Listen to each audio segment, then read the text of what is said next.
households, both alike in dignity.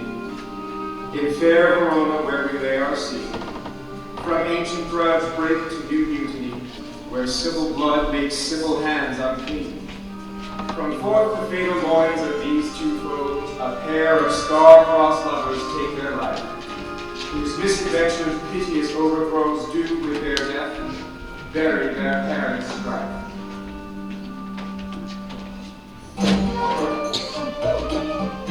Gregory, oh my word, will not carry coals. No, for then we should be colliers.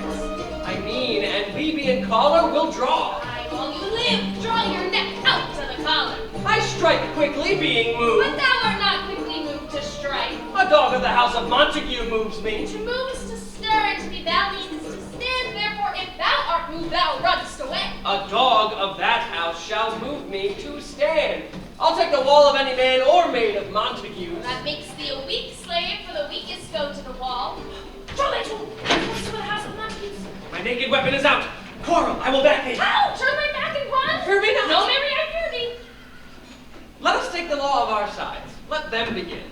I will frown at them as they pass and let them take it as they list. Nay, as they dare. I will bite my thumb at them, which is a disgrace to them if they bear it. Do you bite your thumb at us, sir? Sir, I do bite my thumb. But do you bite your thumb at us, sir? Is the law of our side if I say I? No. Ah. No, sir, I do not bite my thumb at you, sir. But I do bite my thumb, sir. Do you quarrel, sir? No, sir. If you do, sir, I am for you. I serve as good a man as you. No, better. Well, Oh, sir. let's say better. Here comes one of our master's kinsmen. Yes, better, sir. You lie. Draw if you be men.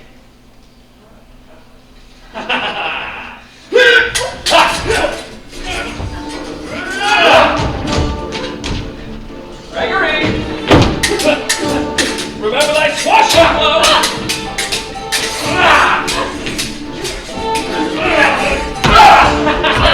Hard fools! Put up your swords! You know not what you do! What? Art thou drawn among these heartless hinds? Turn thee, Benvolio! Look upon thy death!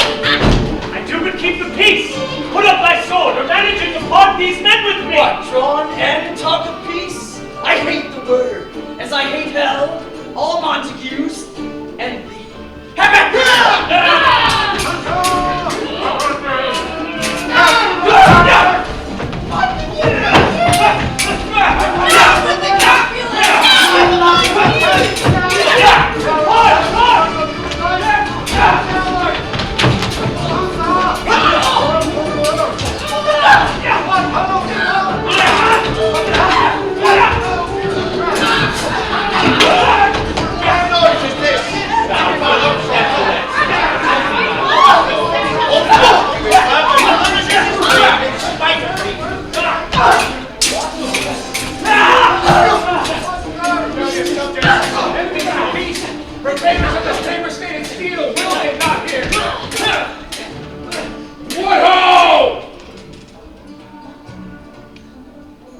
You men, you beasts, that quench the fire of your pernicious rage with purple fountains issuing from your veins, on pain of torture, from those bloody hands, throw your mistempered weapons to the ground, and hear the sentence of your movement prince. 3 civil brawls, bred of an airy word by thee, old Capulet, and Montague, have thrice disturbed the quiet of our streets, and made Verona's ancient citizens cast by their grave beseeming ornaments to wield old partisans, in hands as old, cankered with peace, to part your cankered hate. If ever you disturb our streets again, your lives shall pay the forfeit of the peace. For this time, all the rest depart away. You, Capulet, shall go along with me, and Montague, come you this afternoon to hear our further pleasure in this case. Once more, on pain of death, all men depart!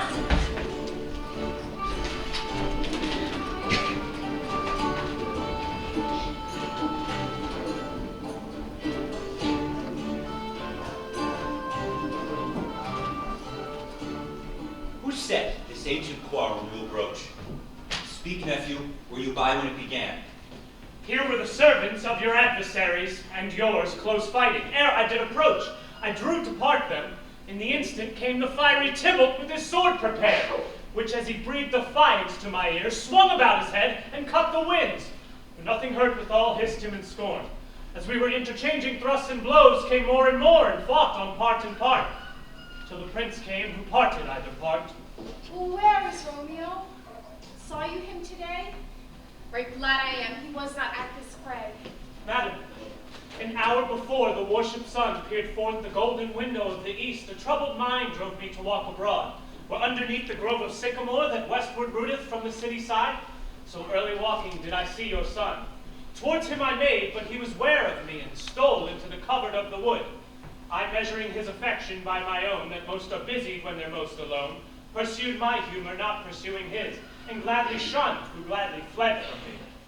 Many a morning hath he there been seen, with tears augmenting the fresh morning dew, adding to clouds more clouds with his deep sighs.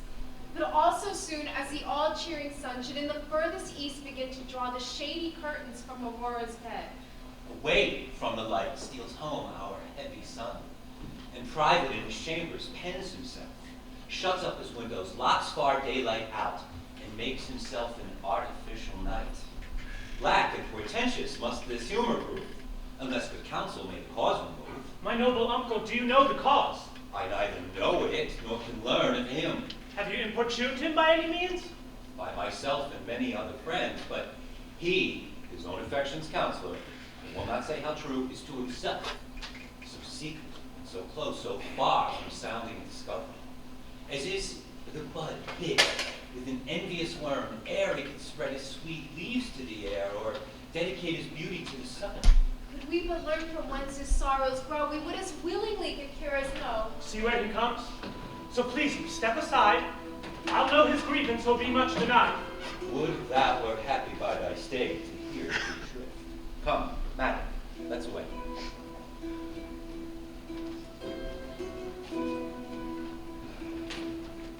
Good morrow, cousin. Is the day so young? But new struck 9. Ay, me sad hours seem long. Is that my father that went hence so fast? It was. What sadness lengthens Romeo's hours? Not having that which having makes them short. In love. Out. Of love. Out of her favor where I am in love. Alas, that love, so gentle in its view, should be so tyrannous and rough in proof. Alas, that love whose view is muffled still should without eyes see pathways to his will. Where shall we dine? Oh, me. What fray was here? Yet, tell me not, for I've heard it all. Here's much to do with hate, but more with love. Why then, oh brawling love, oh loving hate, oh anything of nothing first create. Heavy lightness, serious vanity, misshapen chaos of well-seeming forms. Bright smoke, cold fire, sick health, still waking sleep. That is not what it is. This love feel I that feel no love in this. Must thou not laugh? No, cuz, I'd rather weep. Good heart at what? At thy good heart's oppression. Why, such is love's transgressions. Griefs of mine own lie heavy in my breast, which thou wilt propagate, to have it pressed with more of thine. This love that thou hast shown doth add more grief to too much of mine own. Love is a smoke raised with the fume of sighs, being purged, a fire sparkling in lover's eyes, being vexed, a sea nourished with lover's tears. What is it else? A madness most discreet, a choking gall of preserving sweet. Farewell, my cuz. Soft, I will go along, and if you leave me so, you do me wrong. Tut, I've lost myself, I'm not here. This is not Romeo. He's some other where. Tell me in sadness, who is that you love? What shall I groan and tell thee? Groan? Why, no, but sadly. Tell me who. In sadness, cousin, I do love a woman. I am so near when I supposed you love. A right fair markman. She's fair, I love. A right fair mark, fair cuz. As soon as tipped. And in that hit you miss. Shall not be hit with Cupid's arrow, she hath Dian's wit. And in strong proof of chastity well armed, from love's weak, childish bow she lives unharmed. shall not stay the siege of loving terms, nor bide the encounter of assailing eyes, nor ope her lap to saint seducing gold. She is rich in beauty, only poor that when she dies with beauty dies her store. And she hath sworn that she will still live chaste. She hath, and in that sparing makes huge waste. For beauty starved with her severity cuts beauty off from all posterity. She is too fair, too wise, wisely too fair, to merit bliss by making me despair. She hath forsworn to love, and in that vow do I live dead that live to tell it now. Be ruled by me, forget to think of her. Oh, teach me how I should forget to think. By giving liberty unto thine eyes, examine other beauties. He that is struck in blind cannot forget the precious treasure of his eyesight lost. Give me a mistress that is passing fair. For what doth her beauty serve but as a note where I may read who passed that passing fair? Farewell, coz.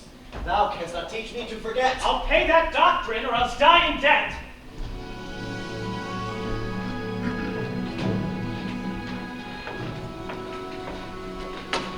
But Montague is bound, as well as I, in penalty alike, and 'tis not hard, I think, for men so old as we to keep the peace.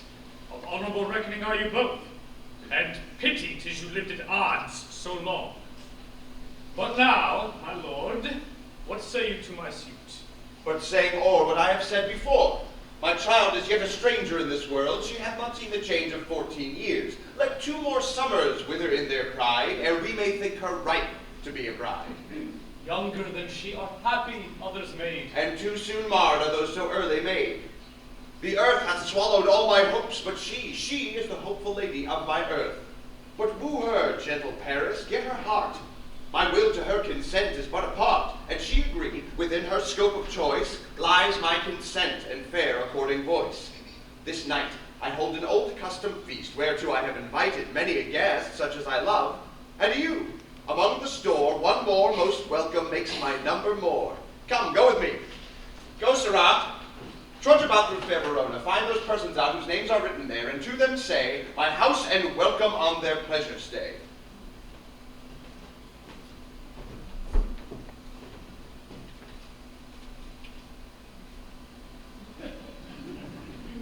Find them out whose names are written here.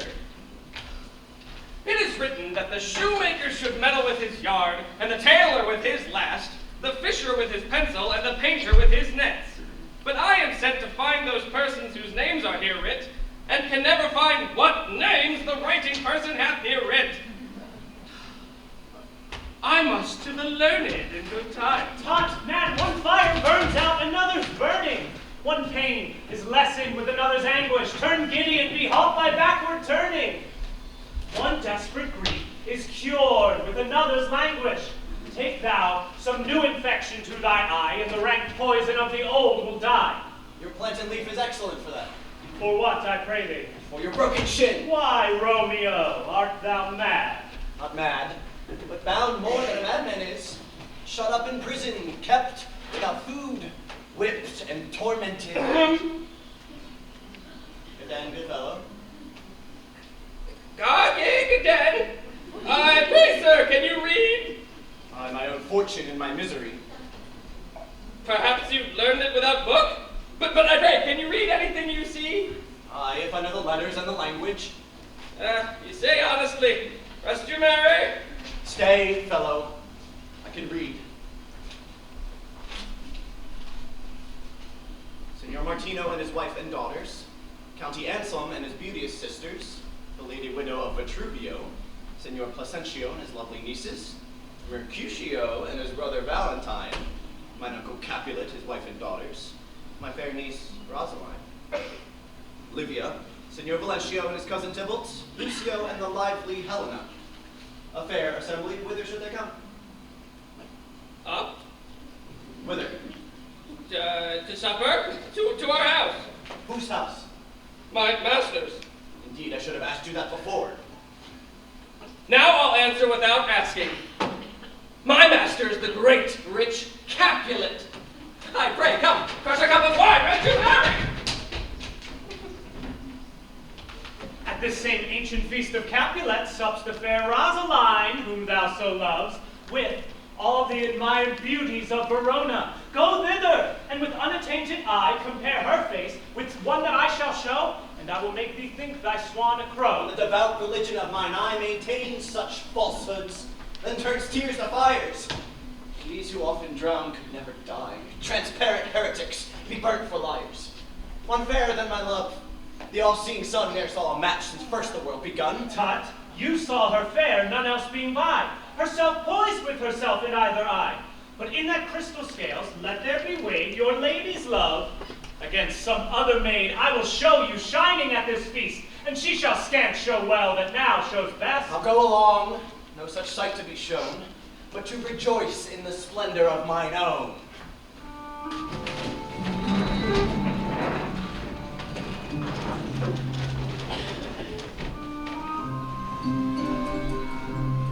Nurse, where's my daughter? Call her forth to me. Now by my maidenhead at 12-year-old, I bade her come. What lamb, what ladybird, God forbid, where's this girl? What, Juliet? How now? Who knows? Your mother. Madam, I am here. What is your will? This is the matter. Nurse, give leave a while. We must talk in secret. Nurse, come back again. I have remembered me. Thou'st hear our counsel. Thou know'st my daughter is of a pretty age. Faith, I can tell her age unto an hour. She's not 14. I'll lay 14 of my teeth, and yet to my teen be it spoken, I have but 4. She is not 14. How long is it now till Lammastide? A fortnight and odd days. Even or odd of all the days of the year, come Lammas Eve at night, shall she be 14. Marry, I me remember it well. 'Tis since the earthquake now, 11 years, and she was weaned, I never shall forget it, of all the days of the year upon that day. For I had then laid wormwood to my dove, sitting in the sun under the dove house wall, my lord and you were then in Mantua. Nay, I do bear a brave. But as I said, when it did taste the wormwood on the nipple of my dug, and felt it bitter pretty fool to see it touchy and fall out with the dug. Shake, quoth the dove house, 'twas no need I trow to bid me trot, and since that time it is 11 years. For then she could stand high low. Nay, by the rood she could have run and waddled about. For even the day before she broke her brow. And then my husband, oh, God rest his soul, I was a merry man, took up the child. Yea, quoth he, dost thou fallest upon thy face? Thou wilt fall backward when thou hast more wit, wilt thou not, Jewel? And by my holidam, the pretty wretch left crying and said, Enough of this, I pray thee, hold thy peace. Yes, madam, yes, I cannot choose but laugh, to think that it should leave crying and say, aye! For I warrant to have upon its brow a bump as big as a young cockerel stone, a parlous knock, and it cried bitterly. Yea, quoth my husband, fallest upon thy face, thou wilt fall backward when thou comest to age, wilt thou not, Jewel? And it stinted and said, aye! And stint thou too, I pray thee, nurse, say aye. Peace have I done. God mark thee in his grace, thou was the prettiest babe that e'er I nursed. And I might live to see thee married once I have my wish. Marry? That marry is the very theme I came to talk of. Tell me, daughter Juliet, how stands your disposition to be married? It is an honor that I dream not of. And honor, were not I thine only nurse, I would say thou hadst sucked wisdom from thy teat. Well, think of marriage now.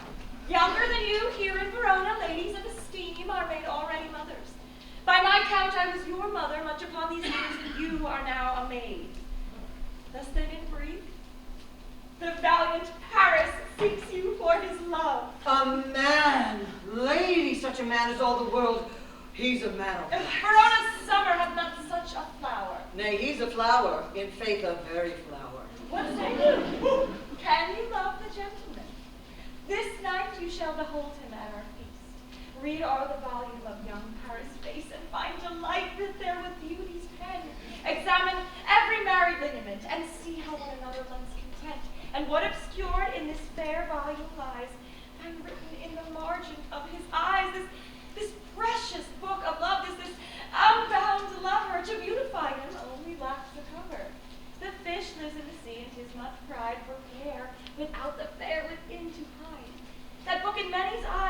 share the glory that in gold clasps locks in the golden story.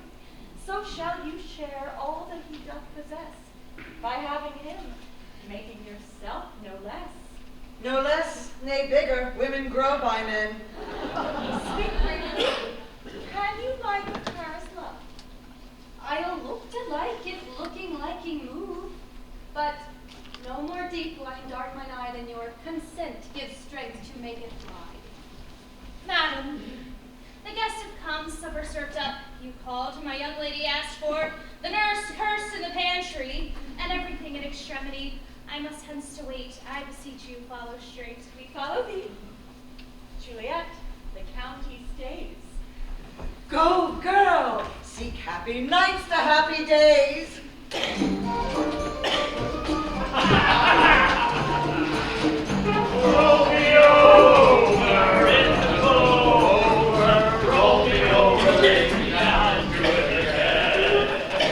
me a torch. I'm not for this gambling. Being but heavy, I will bear the light. Nay, gentle Romeo, we must have you dance. Not I, believe me. You have dancing shoes with nimble soles.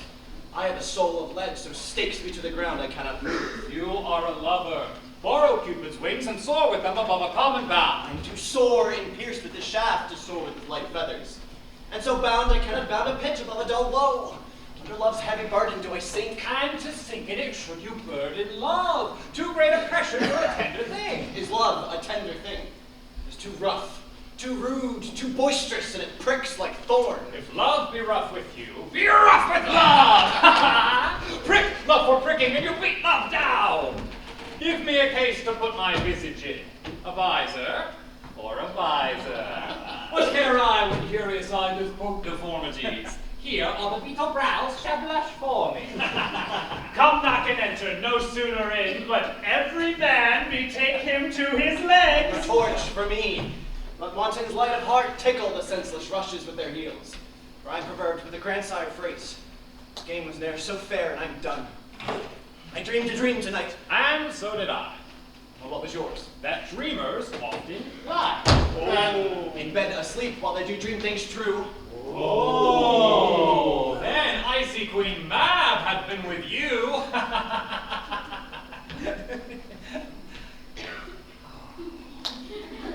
She is the fairy's midwife. She comes in shape no bigger than an agate stone on the forefinger of an alderman, drawn with a team of little atomies athwart men's noses as they lie asleep.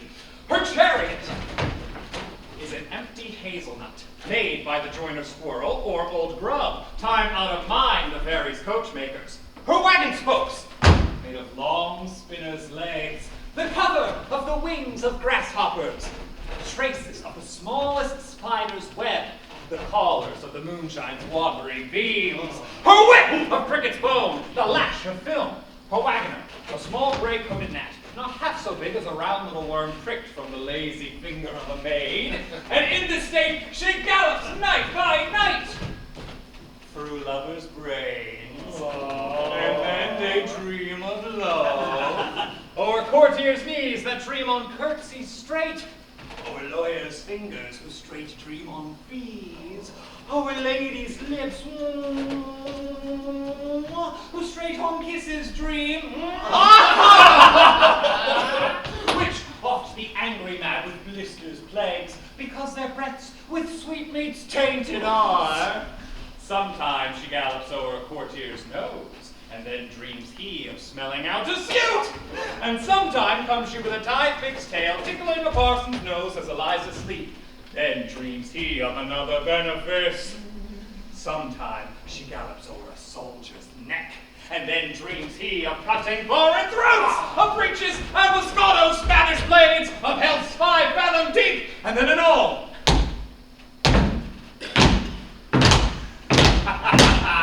Drums in his ear, at which he starts and waits, and being thus frightened, swears a prayer or two and sleeps again. This is that very mad that plats the manes of horses in the night and bakes the elf locks and foul sluttish hairs, which, once untangled, much misfortune boasts. This is the hag, when maids lie on their backs, that presses them and learns them first to bear, making them women of good character. Peace, Mercutio, peace. Thou talkst of nothing. True, I talk of dreams. Which are the children of an idle brain begot of nothing but vain fantasy, which is as thin of substance as the air, and more inconstant than the wind, who woos even now the frozen bosom of the north, and being angered puffs away from thence, turning his face to the dew-dropping south. This wind you talk of blows us from ourselves. Supper is done, we shall come too late. I fear too early. My mind must give some consequence yet hanging in the stars.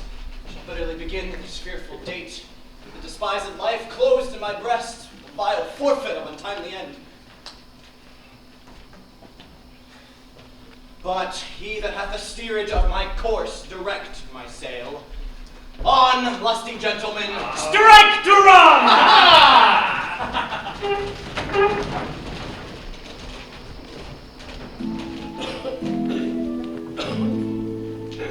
Live with me and be my love, and we will all the pleasures prove, and hills and valleys, hills and fields, and all the craggy mountains yield. There we will sit upon the rocks, and see the shepherds feed their flocks, by true rivers like those falls, melodies birds sing madrigals. Welcome, gentlemen. The ladies that have their toes unplayed with corns will have a bout with you. Aha, my mistresses! Which of you all will now deny to dance? She that makes dainties, she elsewhere hath corns. Am I come near ye now? Welcome, gentlemen. I have seen the day that I have worn a visor, and could tell a whispering tale in a fair lady's ear, such as would please. 'Tis gone. 'Tis gone. 'Tis gone. You are welcome, gentlemen. Come, musicians, play. A hole, give room and foot it, girls. What lady is that? Doth enrich the hand of yonder knight. I know not, sir. Oh, she doth teach the torches to burn bright. It seems she hangs upon the cheek of night, like a rich jewel in an Ethiop's ear. Beauty too rich for use, for earth too deep. So shows a snowy dove trooping with crows, as yonder lady o'er her fellow shows.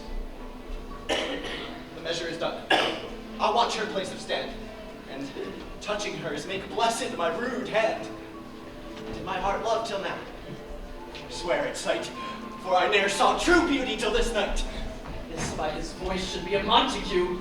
Fetch me my rapier, boy. What dares the slave come hither covered with an antic face to fleer and scorn at our solemnity? Now by the stock and honor of my kin, to strike him dead, I hold it not a sin. Why, how now, kinsmen, wherefore storm you so? Uncle, this is a Montague, our foe. A villain that is hither come in spite to scorn at our solemnity this night. Young Romeo, is it? 'Tis he then, villain Romeo. Content thee, gentle coz. He bears him like a portly gentleman, and to say truth, Verona rides on him to be a virtuous and well-governed youth. I would not for the wealth of all the town here in my house do him disparagement. Therefore be patient, take no note of him. It is my will, the which if thou respect, show a fair presence, and put off these frowns and ill-beseeming semblance for a feast. Fits when such a villain is a guest, I'll not endure him. He shall be endured. What, goodman boy? I say he shall. Go to. Am I the master here, or you? Go to. You'll not endure him. God shall mend my soul. You will make a mutiny among my guests. You'll set cock-a-hoop. You'll be the man. My uncle, 'tis a shame. Go to, go to. You are a saucy boy, is so indeed. This trick may chance to scathe you. I know what. You must contrary me. Marry, 'tis time. Ah, well said, my heart. You are a princox. Go. Be quiet, or for shame I'll make you quiet. What, cheerily, my heart?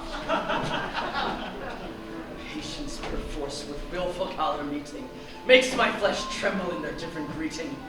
I will withdraw, but this intrusion now seeming sweet shall convert to bitterest gall.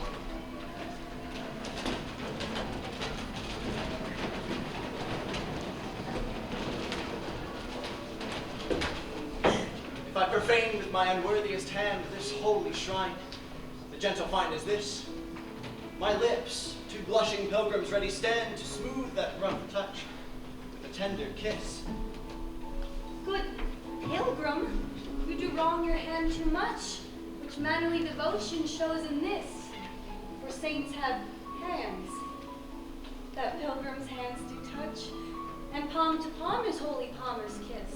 Have saints not lips and holy palmers too? I, pilgrim, lips that they must use in prayer. Oh, then, dear saint, let lips do what hands do. They pray. Grant thou lest faith turn to despair. Saints do not move, though grant for prayer's sake. And move not, my prayer's effect I take. Thus from my lips, by yours, my sin is purged. Then have my lips the sin that they have took. Sin from thy lips. Ah, trespass sweetly urged, give me my sin again. Kissed by the book. Madam, your mother craves a word with you. Well, what is her mother? Married bachelor, her mother is the lady of the house, and a good lady, and a wise and virtuous. I nursed her daughter that you talk withal. I tell you, he that can lay hold of her shall have the chinks. Is she a Capulet? Dear account, my life is my foe's debt. Away, be gone, the sport is at the best. I so I fear the more is my unrest. Stay, gentlemen, prepare not to be gone. We have a trifling foolish banquet toward. Is it even so? Why then I thank you. I thank you, honest gentlemen, good night. Ooh, come, let's to bed. Oh, sirrah, by my faith, it waxes late, unto my rest. Come hither, nurse. What is yon gentleman? The son and heir of old Tiberio. What's he that is now going out of door? Marry, I think that be the yon Petruchio. What's he that follows there, that would not dance? I know not. Go ask his name. If he be married, my grave is like to be my wedding bed. His name is Romeo, and a Montague, the only son of your great enemy. My only love, sprung from my only hate, too early seen unknown, and known too late. Prodigious birth of love it is to me that I must love a loathed enemy. What's this? What's this? Rhyme. I learned even now when I danced with all. Juliet! Anon! Anon! Come, let's away. The strangers all are gone.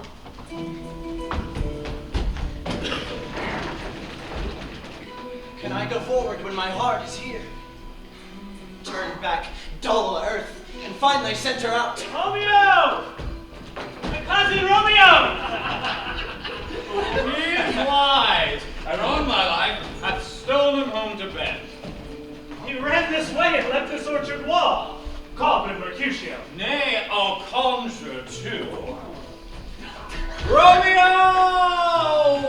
Humors, madman, passion, lover, appear thou in the likeness of a sign.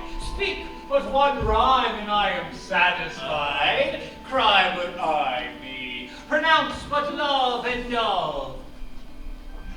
He heareth not, he stirreth not, he moveth not, the ape is dead, and I must conjure him.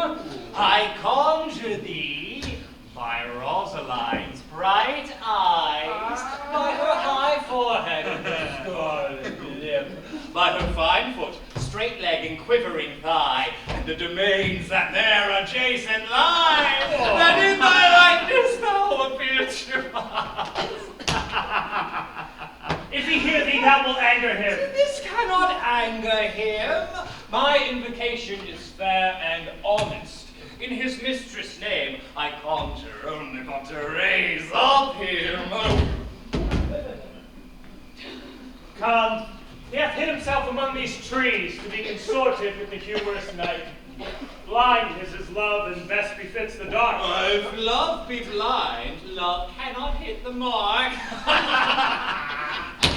Romeo, good night. Up to my truckle bed. This field bed is too cold for me to sleep. Come, shall we go? Go then, for 'tis in vain to seek him here.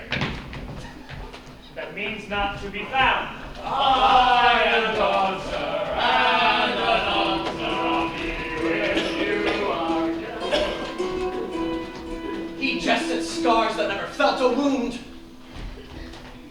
But soft, what light through yonder window breaks? It is the east, and Juliet is the sun. Arise, fair sun, and kill the envious moon, who is already sick and pale with grief that thou, her maid, art far more fair than she. Be not her maid, since she is envious. Her vestal livery is but sick and green, and none but fools do wear it. Cast it off. It is my lady. Oh, it is my love. Oh, that she knew she would. She speaks, and yet she says nothing. What of that? Her eye discourses, I will answer it. I am too bold. It is not to me she speaks. Two of the fairest stars in all the heaven, having some business, do entreat her eyes to twinkle in their spheres till they return. What if her eyes were there? They in her head. The brightness of her cheek would shame those stars, as daylight doth a lamp. Her eyes in heaven would, through the airy region, stream so bright that birds would sing and think it were not night. See how she leans her cheek upon her hand. Oh, that I were a glove upon that hand, that I might touch that cheek. Ay, me. She speaks. Oh, speak again, bright angel, for thou art as glorious to this night, being o'er my head as a winged messenger of heaven, unto the white, upturned, wondering eyes of mortals that fall back to gaze on him, when he bestrides the lazy, pacing clouds and sails upon the bosom of the air. Oh, Romeo, Romeo, wherefore art thou Romeo? Deny thy father, and refuse thy name, or if thou wilt not, be but swore my love, and I'll no longer be a Capulet. 'Tis but thy name that is my enemy. Thou art thyself, though not a Montague. What's Montague? It is nor hand, nor foot, nor arm, nor face, nor any other part belonging to a man. Oh, be some other name. What's in a name? That which we call a rose by any other name would smell as sweet. So Romeo would, were he not Romeo called, retain that dear perfection which he owes without that title. Romeo, doff thy name, and for that name which is no part of thee, take all myself. I take thee at thy word.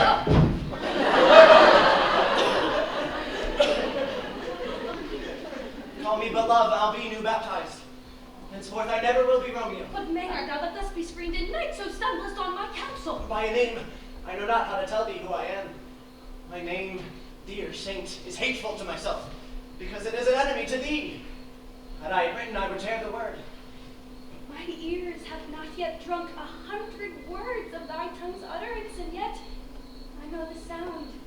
Art thou not Romeo, and a Montague? Neither, fair saint, if either thee dislike. How camest thou hither? Tell me, and wherefore? The orchard walls are high and hard to climb, and the place dead, considering who thou art, if any of my kinsmen find thee here. On love's light wings did I o'erperch these walls. For stony limits cannot hold love out. What love can do that dares love attempt. Therefore thy kinsmen are no stop to me. If they do see thee, they will murder thee. Alack, there lies more peril in thine eyes than 20 of their swords. Look thou but sweet, and I am proof against their enmity. I would not for the world they saw thee here. I had men's cloak to hide me from their sight. But thou love me? Let them find me here. My life were better ended by their hate than death prorogued wanting of thy love. By whose direction foundst thou out this place? By love, who first did prompt me to inquire. He lent me counsel, and I lent him eyes.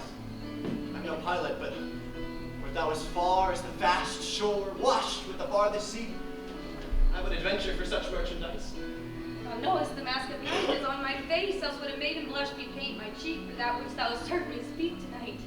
Vain would I dwell on form, vain deny what I have spoke.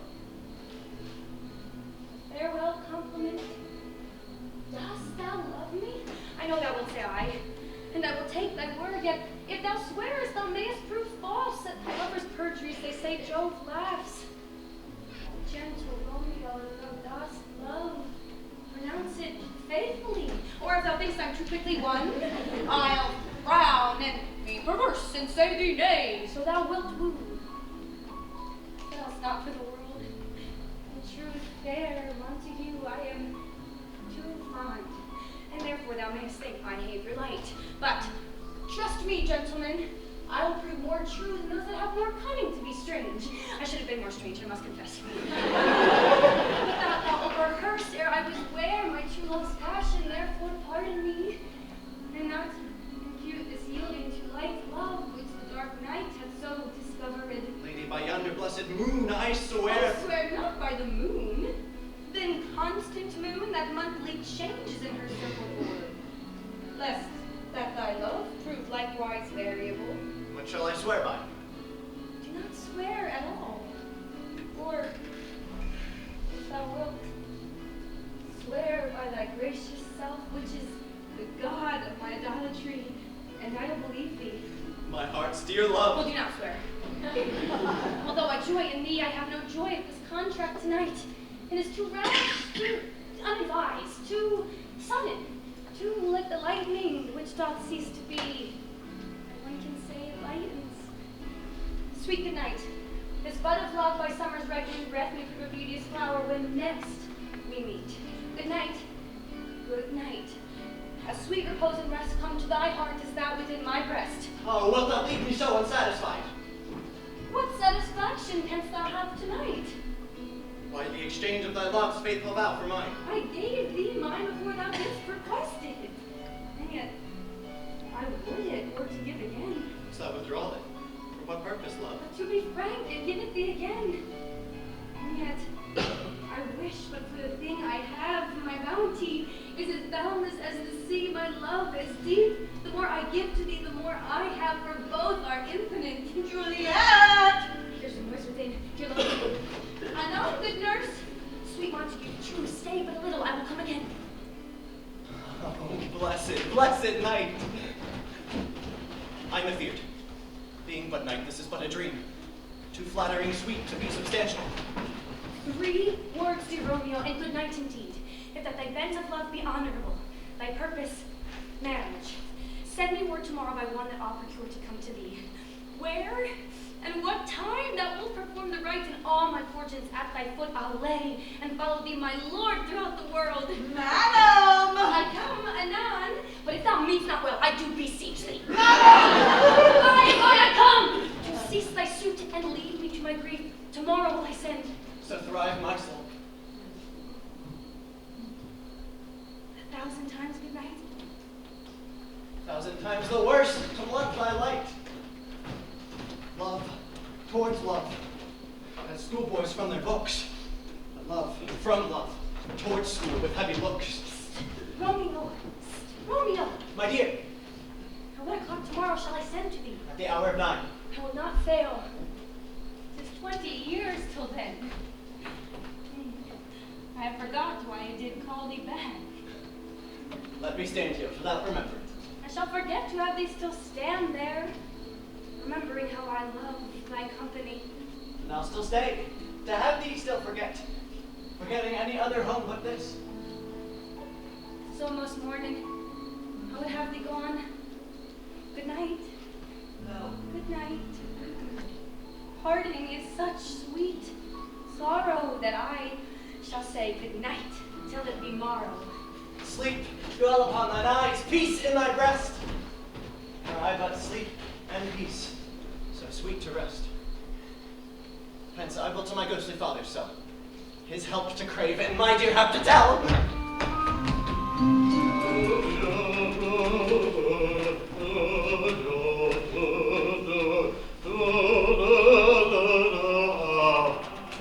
The gray-eyed morn smiles on the frowning night, checkering the eastern clouds with streaks of light. Now, ere the sun advances burning eye, the day to cheer and night's dank dew to dry, I must upfill this osier cage of ours with baleful weeds, precious juicy flowers. The earth, that's nature's mother, is her tomb. What is her burying grave? That is her womb. And from her womb, children of divers kind, we sucking on her natural bosom find. Many, for many virtues excellent, none but for some, and yet all differing. Oh, mickle is the powerful grace that lies in herbs, plants, stones, and their true qualities. For naught so vile that on the earth doth live, but to the earth some special good doth give. Nor aught so good, but straying from that fair use, revolts from true birth, stumbling on abuse. Virtue itself turns vice, being misapplied. Then vice, sometimes, by action dignified, within the infant rind of this small flower, poison hath residence and medicine power. For this, being smelt, with that part, cheers each part. Being tasted, slays all senses with the heart. Two such opposed kings encamp them still, in herbs as well as man, grace and rude will. And where the worser is predominant, full soon the canker death eats up that blade. Good morrow, Father. Ah, benedicite. What early tongue, so sweet, so rooted me. Young son! Oh, it argues a distempered head so soon to bid good morrow to thy bed. Care keeps his watch in every old man's eye, and where care watches, sleep will never lie. But where unbruised youth with unstuffed frame, doth couch his limbs, there golden sleep doth reign. Therefore thy earliness doth me assure thou art uproused by some distemperature. Or if not so, then here I hit it right. Our Romeo hath not been in bed tonight. The last was true, the sweeter rest was mine. God pardon sin. Wast thou with Rosaline? With Rosaline, my ghostly father? No, I forgot that name, and that name's woe. That's my good son. But where hast thou been then? I'll tell thee, ere thou askest me again. I have been feasting with mine enemy, where on a sudden one hath wounded me. That's on me wounded, but within thy help and holy physic lies. I bear no hatred, blessed man, for lo, my intercession likewise steads my foe. Be plain, good son, and homely in thy drift. Riddling confession finds but riddling shrift. Well, then plainly know, my love's dear heart is set on the fair daughter of rich Capulet. As mine on hers, so hers is set on mine. When all combined, save what thou must combine by holy marriage, where and when and how we met, we wooed and made exchange of vow. And I'll tell thee as we pass, but this I pray, that thou consents to marry us today. Holy St. Francis! What a change is here! Is Rosaline, whom thou didst love so dear, so soon forsaken? Young men's love then lies not truly in their hearts, but in their eyes. Jesu Maria, what a deal of brine hath washed thy sallow cheeks for Rosaline? How much salt water thrown away in waste to season love that of it doth not taste? The sun, not yet thy sighs from heavens clear, thy old groans ring yet in my ancient ears. Lo, here upon thy cheek the stain doth sit of an old tear that is not washed off yet. If e'er thou wast thyself, and these woes thine, thou and these woes were all for Rosaline. And art thou changed? Pronounce this sentence then. Women may fall when there's no strength in men. Thou chidest me off for loving Rosaline. For doting, not for loving, pupil mine. And backst me very love. Not in a grave to lay one in, another out to have. I pray thee, chide not. The one whom I love now doth grace for grace and love for love allow. The other did not so. Oh, she knew well thy love did read by rote and could not spell. But Come, young waverer, come, go with me. In one respect I'll thy assistant be. For this alliance may so happy prove to turn your household's rancor to pure love. Yes, if we stand on sudden haste, let us hence. Wisely and slow, they stumble that run fast.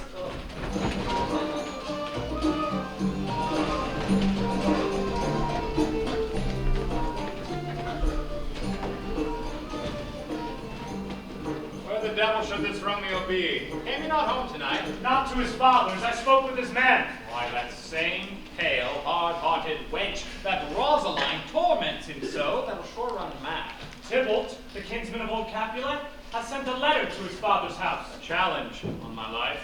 Romeo will answer it. Any man that can write may answer a letter. Nay, he will answer the letter's master, how he dares, being dared. Alas, poor Romeo. Oh, he is already dead. Oh, stabbed with a white wench's black eye, run through the ear with a love song, the very pin of his heart cleft with the blind bow-boy's butt shaft. And is he a man to encounter Tybalt? Why, what is Tybalt?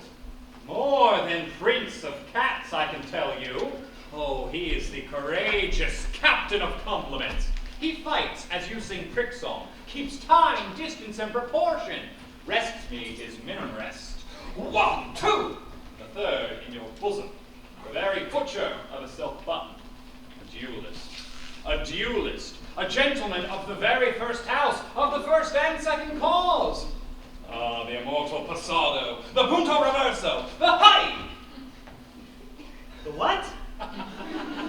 The pox of such antic, lisping, affecting fantasticos, these new tuners of accent. But Jesu, a very good blade, a very tall man, a very good whore. Why, is not this a lamentable thing, grandsire, that we should be thus afflicted with these strange flies, these fashion-mongers, these pardon amis, who stand so much on the new form that they cannot at ease on the old bench? Oh, their bones, their bones. Here comes Romeo, here comes Romeo! Without his roe, like a dried herring, oh flesh, flesh, how art thou fishified? Signor Romeo! Bonjour! There's a French salutation to your French slut. You gave us the counterfeit fairly last night. Good morrow to you both. What counterfeit did I give you? The slip, sir! The slip! Can you not conceive? Pardon, good Mercutio, but my business was great. And in a case such as mine, a man may strain courtesy. That's as much as to say, such a case as yours constrains a man to bow in the hands. Meaning to curtsy. Thou hast most kindly hit it. A most courteous exposition. Nay, I'm the very pink of courtesy. Pink for flower. Right. Why, then is my pump well flowered? Sure wit. Follow me this jest now, till thou hast worn out thy pump, that when the single soul of it is worn, the jest may remain after the wearing sole singular. Single soul of jest, solely singular for the singleness. Come between us, good Benvolio, my wits faint. Switch and spurs, else I'll cry a match. Nay, if thy wits run the wild goose chase, I am done. For thou hast more of the wild goose in one of thy wits than I'm sure I have in my whole 5. Was I with you there for the goose? Thou was not with me for anything if thou was not there for the goose. I will bite thee by the ear for that jest. Nay, good goose, bite not. Why, it's not this better now than groaning for love. Now art thou sociable, now art thou Romeo. Now art thou what thou art, by art as well as by nature. For this driveling love is like a great natural that runs lolling up and down to hide his bubble in the hole. Stop there! Here's goodly gear. A sail, a sail. To a shirt and a smock. Peter, Anon. my fan, Peter. Good Peter to hide her face, for her fan's the fairer face. Oh. God ye good morrow, gentlemen. God ye good den, fair gentlewoman. Is it good, Dan? Which is no less, I tell you, for the body hand of the dial is now upon the pericles.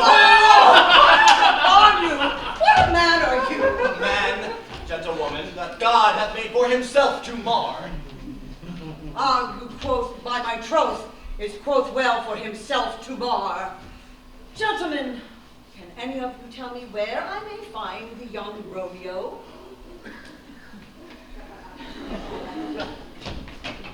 can tell you. Though young Romeo will be older when you found him than he was when you sought him. I am the youngest of that name, for fault of a worse. Yea, is the worst well? Very well took a fate. Wisely, wisely. If you be he, sir, I desire some confidence with you. She will indict him to some supper. Aboard, Soho! What hast thou found, good nurse? No hare, sir, unless a hare, sir, in a Lenten pie. That is stale and poor ere it be spent.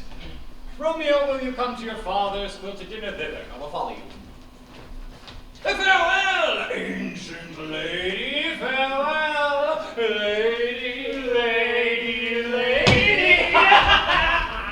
Oh, I pray you, sir, what saucy merchant was this, who was so full of his own ropery? A gentleman that loves to hear himself talk, and will speak more in a minute than stand to in a month. Oh, and I'll say anything against me, I'll take him down, and I were lustier than he, and 20 such jacks, and if I cannot, I'll find those that shall. Starring knave! I'm none of his flirt gills, I'm none of his skeins, mates, and thou must stand by too, and suffer every knave to use me as slaughter. I saw no man use you at his pleasure. If I had, my weapon should quickly have been out, I warrant you. I dare draw as soon as another man, if I see occasion in a good quarrel, and the law on my side. Now, afore God, I am so vexed that every part about me quivers. Starring knave! I pray you, sir, a word. And as my lady told Bradley, I should inquire you out. What she bade me tell you, I shall keep to myself. But let me tell ye, if ye should lead her into a fool's paradise, as they say, it were a very gross kind of behavior, as they say, for the gentlewoman is young, and should you deal double with her, it would be a very ill thing to be offered to any gentlewoman, and very weak dealing. Commend me to thy lady and thy mistress. I do protest unto Oh, thee. good Lord, and in faith I will tell her as much. Lord, she will be a joyful woman. And what wilt thou tell her, good nurse? Thou dost not mark me. I will tell her, sir, that you do protest, which I take as a gentlemanlike offer. But bid her devise a means to come to Shrift this afternoon, and there she shall at Friar Lawrence cell be shrived and married. Here is what I paint. Oh, no, truly, sir, not a penny. I say you shall go too. This afternoon, sir, she shall be there. And stay, good nurse, behind the abbey wall, where my man will meet with thee and give thee cords made like a tackled stair, which to the high top gallant of my joy shall be my convoy in the secret night. Farewell else, nurse. Be trusty, and I'll quit thy pains. Farewell, commend me to thy lady and thy mistress. Now, God in heaven bless ye. Oh, there is one gentleman, a young Paris, who would lay vain knife aboard. But she, gentle soul, what is lief see a toad, a very toad to see him. I anger her sometimes when I tell her that Paris is the proper man, but I warrant you, when I say so, she looks as pale as any cloud in the first old world. Commend me to thy lady. And 1,000 times. Peter! Anon! Be forward apace!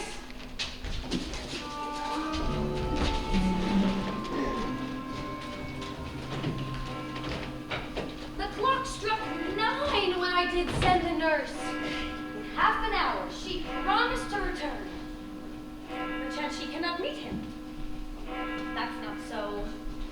Oh, she is lame. Life's herald should be thoughts, which 10 times faster glide than the sun's beams, driving back shadows over lowering hills. Now is the sun upon the hindmost hill of this day's journey, and from 9 to 12 is 3 long hours. But she is not come. Had she affections and warm youthful blood, she would be as swift in motion as a ball. My words would bandy her to my sweet love and his to me. But old folks, many fain as they were dead, unwieldy, slow, and pale as lead. Oh, God, she comes. Oh, honey nurse, what news? Hast thou met with him? Send my man away. Peter! Stay at the gate! Now, good, sweet nurse, oh Lord, why look'st thou sad? Though news be sad, yet tell them merrily. If good, thou shamest the music of sweet news by playing it to me with so sour a face. I am a-weary. Give me leave a while. Fie, how my bones ache.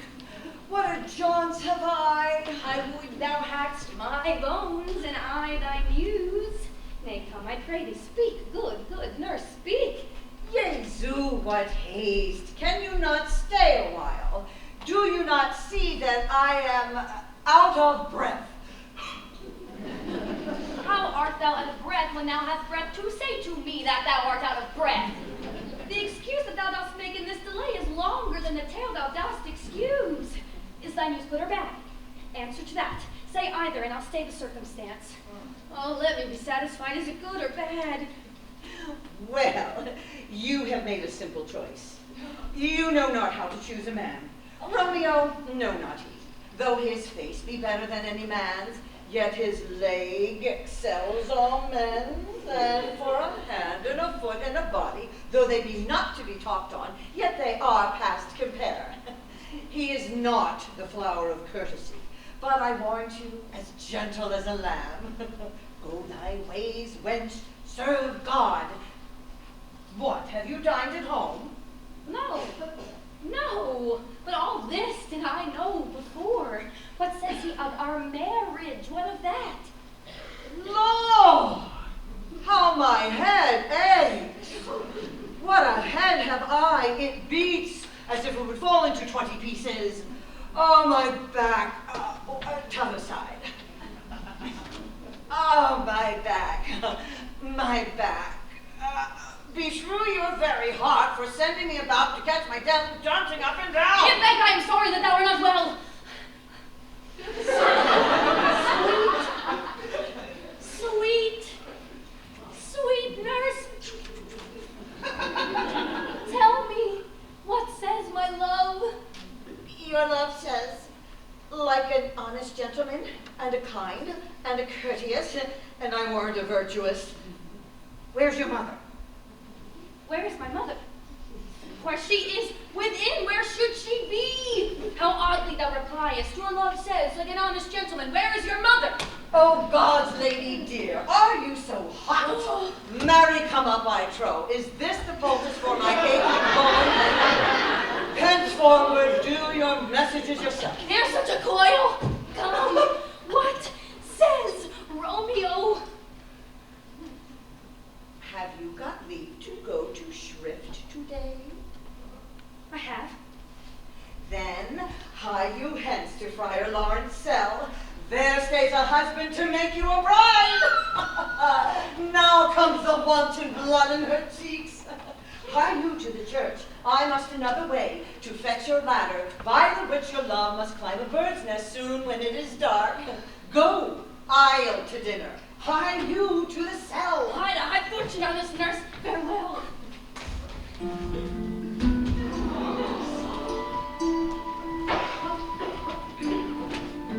So smile the heavens upon this holy act, that after hours with sorrow chide us not. These violent delights have violent ends, and in their triumph die like fire and powder, which as they kiss consume. Therefore love moderately. Long love doth so. Too swift arrives as tardy as too slow. Here comes the lady.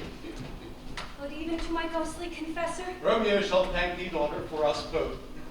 As much to him, else is his thanks too much. Ah, Juliet, the measure of thy joy be heaped like mine, and that thy skill be more to blazon it. Sweeten with thy breath this neighbor air, and let rich music's tongue enfold the imagined happiness that both receive in either this dear encounter. Conceit more rich in matter than in words brags up his substance. Not of ornament. They are but beggars that can count their worth. But my true love has grown to such excess, I I cannot sum up some of half my wealth. We will make short work, for by your leaves you shall not stay alone until Holy Church incorporate two in one.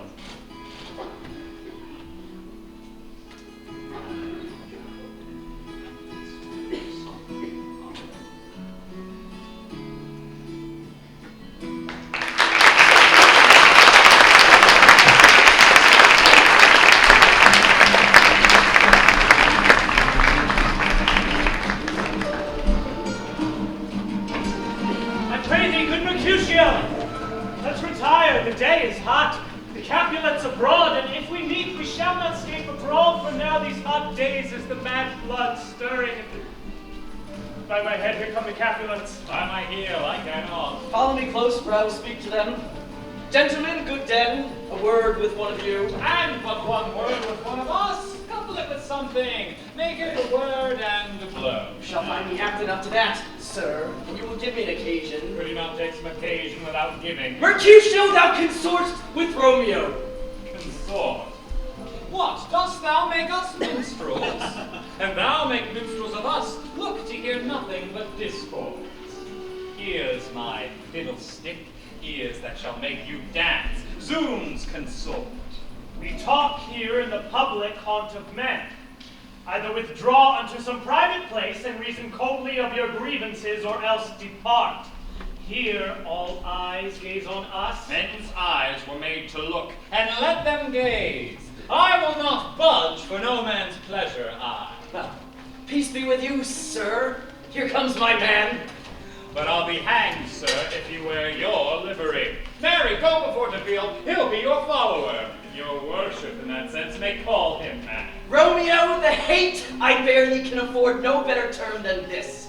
Thou art a villain! Tybalt, the reason I had to love thee doth much excuse and this appertaining rage to such a greeting. Villain am I none. Therefore farewell. I see thou knowest me not. Boy, this shall not excuse the injuries that thou hast done me. Therefore turn and draw! I do protest. I never injured thee. I loved thee better than thou canst devise. Thou shalt know the reason of my love. So good Capulet, whose name I tender as dearly as mine own, be satisfied. Oh, calm, dishonorable, vile submission. Alastakata carries it away. Tybalt, you rat catcher, will you walk? What wouldst thou have with me? Good king of cats. Nothing but one of your 9 lives, that I mean to make bold withal, and as you shall use me hereafter, try beat the rest of the 8. Will you pluck your sword out of its pitcher by the ears? Make haste, lest mine be about your ears ere it be out. I am for you! Mercutio, put thy rapier up! Come, sir. Your passado. That's what it is. On the dagger!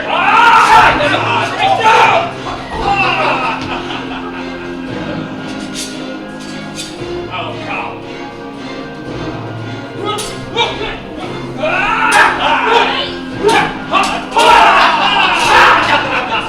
Gentlemen, for shame!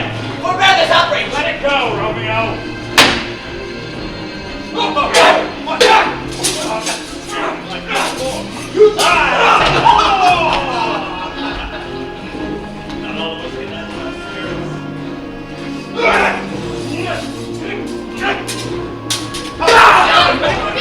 The prince expressly hath forbidden this banding in Verona streets. Hold, Tybalt, good Mercutio. God!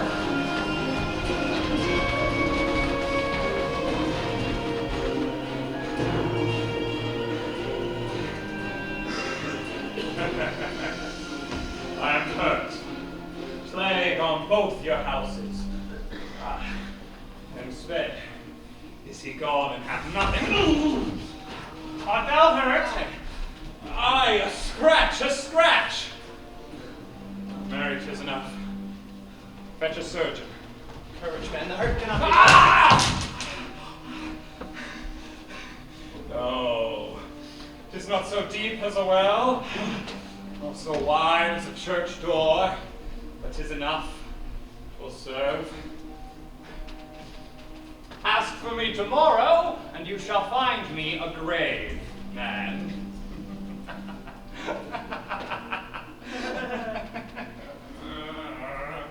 I am pepper! I warrant for this world. A plague on both your houses. Zoons, a dog, a rat, a mouse, a cat, a scratcher man to death, a braggart, a rogue, a villain that fights by the book of arithmetic. Ah! Why the devil came here between us? I was hurt under your arm. Not all for the best.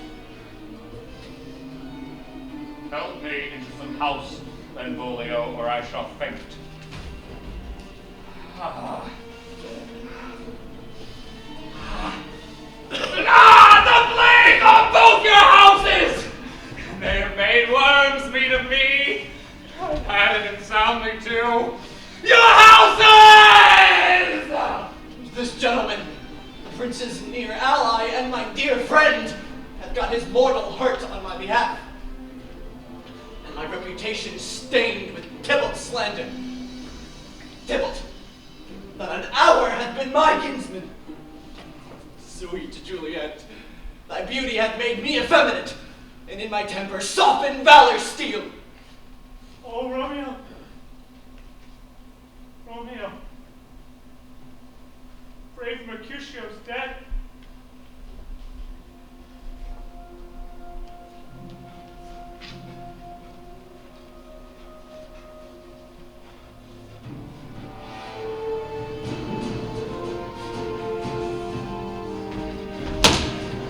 Tybalt! Take thy relic back again! The ring thou gave me! Mercutio's soul is a little way above our heads, waiting for thine to keep them company. Either thou, or I, or both, must go with the down-wretched boy that thinks consort him here, shut with him hence! This shall determine that.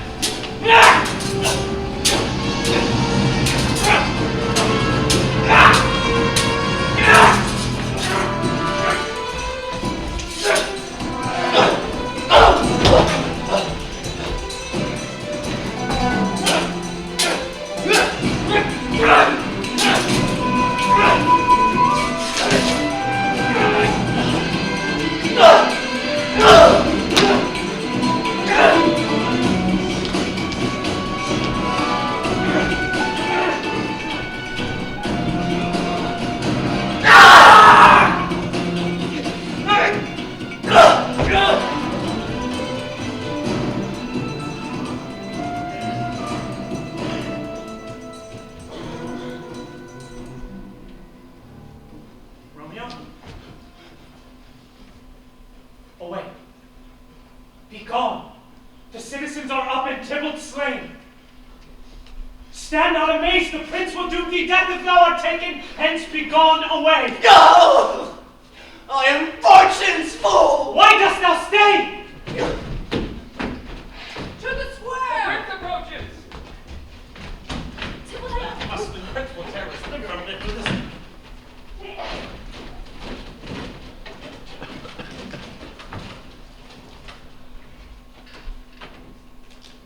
Where are the vile beginners of this fray?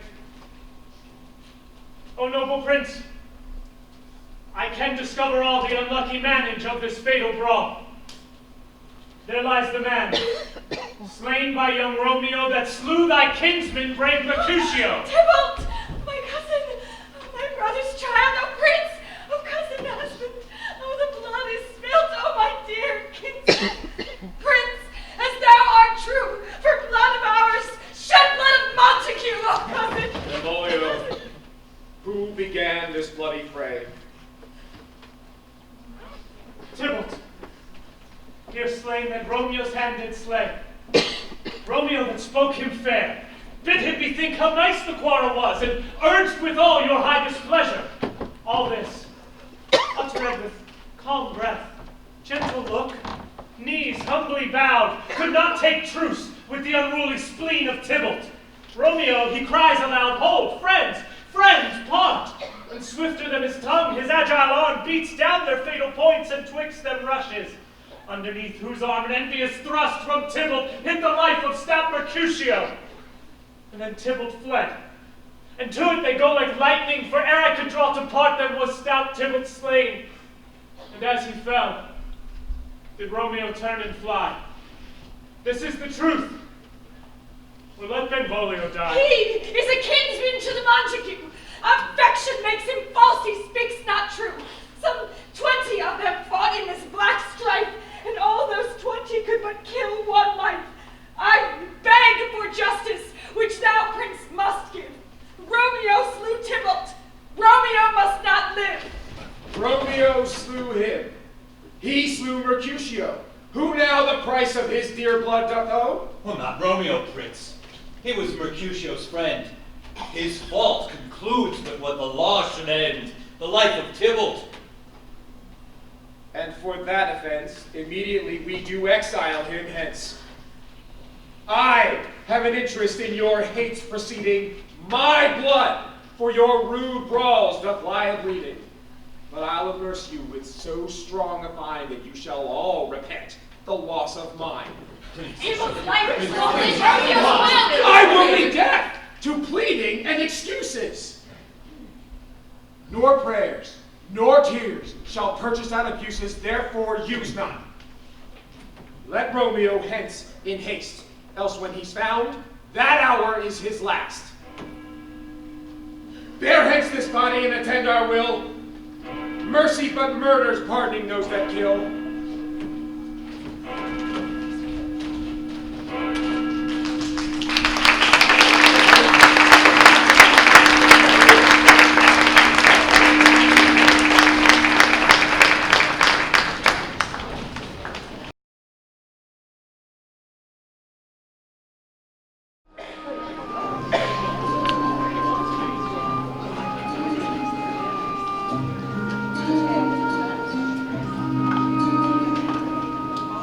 Gallop apace, you fiery-footed steeds, towards Phoebus' lodging.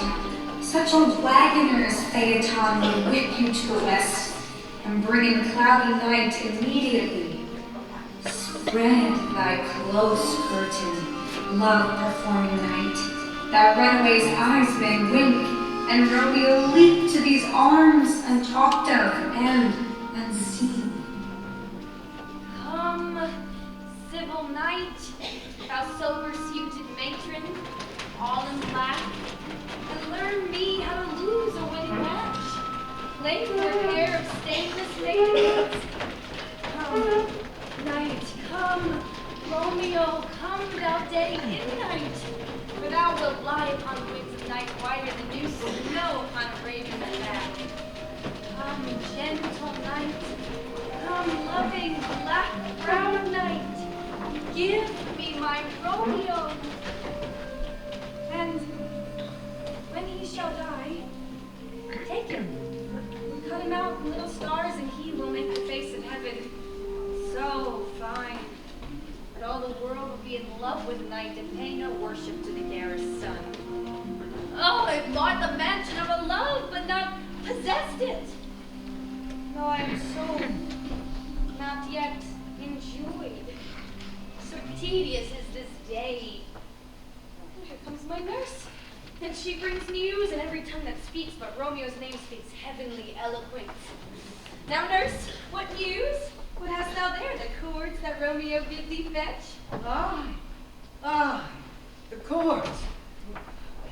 Ay me, what news? Why dost thou wring thy hands? Oh, were a day. He's dead, he's dead, he's dead. We are undone, lady. We are undone. Alack the day. He's gone. He's killed. He's dead. Can heaven be so envious? Romeo can, though heaven cannot. Oh, Romeo. Romeo. Whoever would have thought it? Romeo. What devil art thou that dost torment me thus? This torture should be roared in dismal hell. Hath Romeo slain himself? If he be slain, say I were not known. Brief sounds determine of my weal. Oh, woe. I saw the wound. I saw it with mine eyes. God save the mark here on his manly breast. A piteous course, a bloody pity see his corse pale, pale as ashes, all bedaubed in blood, all in gore blood. I swooned in at the sight. Don't break my heart. Poor bankrupt, break it once. Vile earth to earth resign, and motion here. And thou and Romeo press one heavy bier. Oh, Tybalt, the best friend I had. Oh, courteous Tybalt, honest gentleman, that ever I should live to see thee dead. What storm is this that blows so contrary? Is Romeo slaughtered and is Tybalt dead? My dear loved cousin and my dear lord? Then dreadful trumpet, sound the general doom, for who is living if those two are gone? Tybalt is gone. Romeo is banished. Romeo that killed him, he is banished. Oh God. Did Romeo's hand shed Tybalt's blood? It did. Alas, the day it did. Serpent heart, hid with a flowering face. Did ever dragon keep so fair a cave? Beautiful, tyrant, fiend, angelical, dove, feathered raven, wolfish, ravening lamb, despised substance and divinest show, just opposite to what thou justly seemst. A damned saint, an honorable villain. Oh, that deceit should dwell in such a gorgeous palace. There's no trust, no faith, no honesty in men. All perjured, all forsworn, all not, all dissemblers. Shame come to Romeo. Blessed be thy tongue for such a wish. He was not born to shame, for upon his brow shame is a shame to sit. 'Tis a throne where honor may be crowned, sole monarch of the universal earth. Oh, what a beast was I to chide in him. Will you speak well of him that killed your cousin? Shall I speak ill of him that is my husband? Ah, poor my lord, what tongue shall smooth thy name when I, thy 3 hours wife, hath mangled it? But wherefore, villain, didst thou kill my cousin? That villain cousin would have killed my husband. All this is comfort. Wherefore weep I then? Tybalt is dead, and Romeo banished. I banished it. At one word, banished it had slain 10,000 Tybalt. Tybalt's death was woe. Enough of it had ended there, but with a rearward following Tybalt's death, Romeo is banished. To speak that word is father, mother, Tybalt, Juliet, Romeo, all slain, all dead. Romeo is banished. Where is my father and my mother, nurse? Weeping and wailing over Tybalt's corse. Will you go to them? I will bring you thither. Wash they his wounds with tears. Mine shall be spent when theirs are dry. For Romeo's banishment, take up the cords. Poor Rose, you are beguiled, both you and I. For Romeo is exiled. He made you for a highway to my bed, but I am maid, die, maid and widowed. Come, cords, come, nurse, I'll to my bed. And death, not Romeo, take my maiden head. Oh, hie you to your chamber. I will find your Romeo to comfort you. I wot well where he is. Hark ye, your Romeo will be here at night.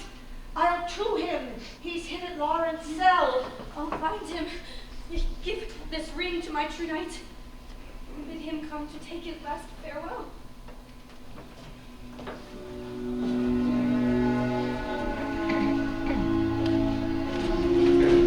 Romeo, come forth!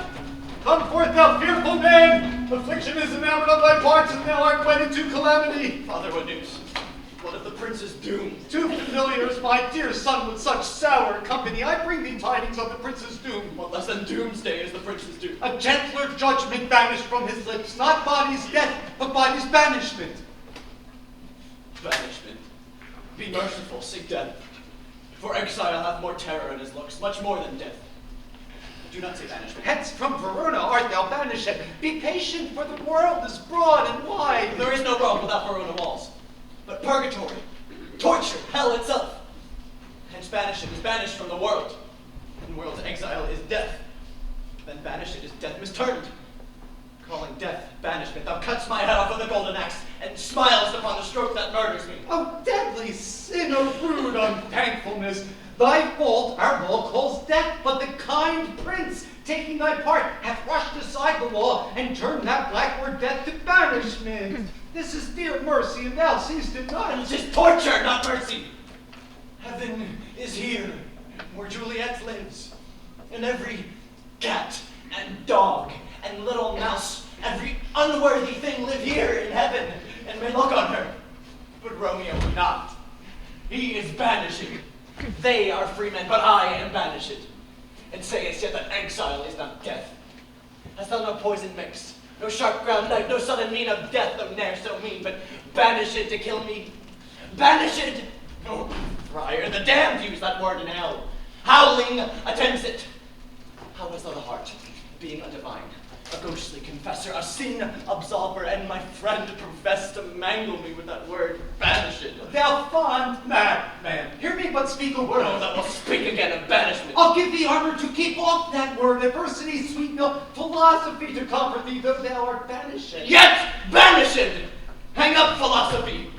Unless philosophy can make a Juliet, displant a town, reverse a prince's doom, it helps not, it prevails not. Speak no more. Oh, then I see that madmen have no ears. How should they, when that wise men have no eyes? Does he dispute with thee of thy estate? Thou canst not speak of that, thou dost not feel! When thou as young as I, Juliet, thy love, an hour married, and Tybalt murdered, doting like me and like me vanished. Then mightest thou speak.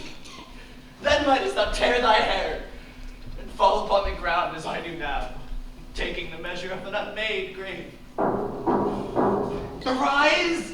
What not? Good Romeo, hide thyself. Not I, unless the breath of hearts it grown mist-like can enfold me from the search of eyes. Hark how they knock. Who's there? Romeo, rise, thou wilt be taken. Who knocks so hard? Whence come you? What's your will?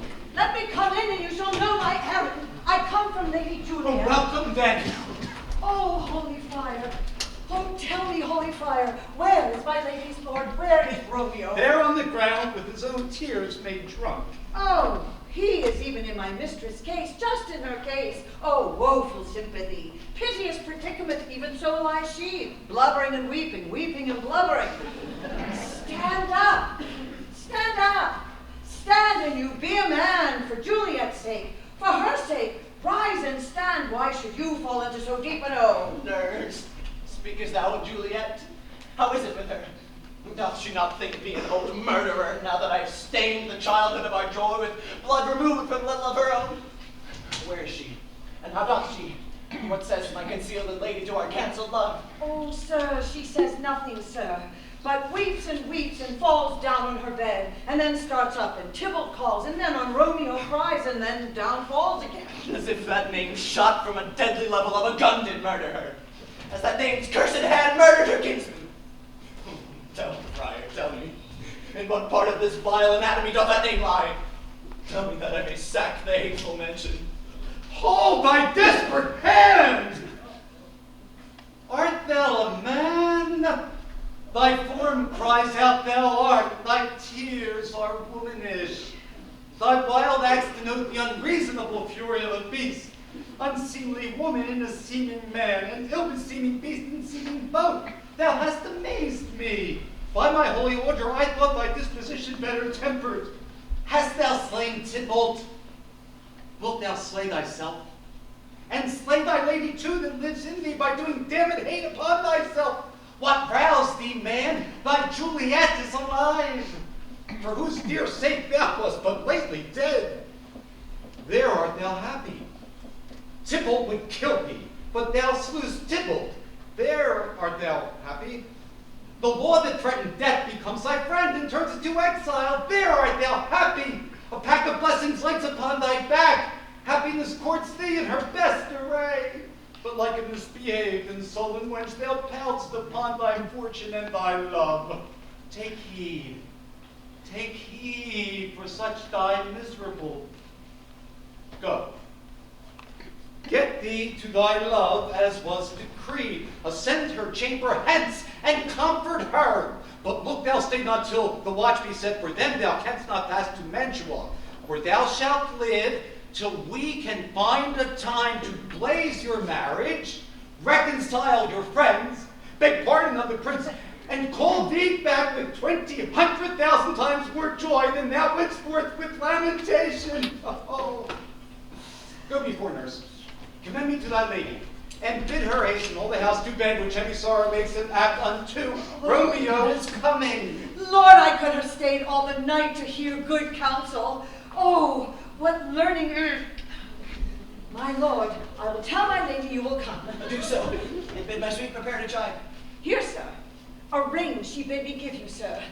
Hie you, make haste, for it grows very late. How well my comfort is revived by this. Go hence. Good night, and here stands all your state. Either be gone before the watch be set, or by the break of day disguised from hence. Sojourn in Mantua. I'll find out your man, and he shall signify from time to time every good hap to you that chances here. Give me thy hand. 'Tis late. Farewell. Good night. That a joy, past joy, calls out on me. Were it a grief so brief to part with thee. Farewell.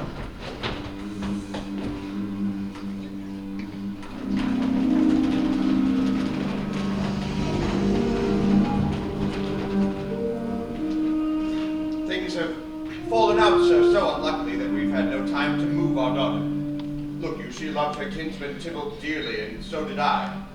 Well, we were born to die. 'Tis very late, shall not come down tonight. I promised before your company I would have been about an hour ago. These times of woe afford no time to woo. Madam, good night. Commend me to your daughter. I will, and know her mind early tomorrow. Tonight she is mewed up to her heaviness. Sir Paris, I will make a desperate tender of my child's love. I think she will be ruled in all respects by me. Nay, more, I doubt it not. Wife, go you to her ere you go to bed, acquaint her here of my son Paris' love, and bid her, mark you me, on a Wednesday next. But soft, what day is this? Monday, my lord. Monday, huh? Well, Wednesday is too soon. A Thursday let it be, a Thursday then. She shall be married to this noble earl. Will you be ready? Do you like this haste? But what say you to Thursday? My lord, I would that Thursday were tomorrow. Well, get you gone, a Thursday be it then. Wife, go you to Juliet ere you go to bed. Prepare her against this wedding day. Farewell, my lord.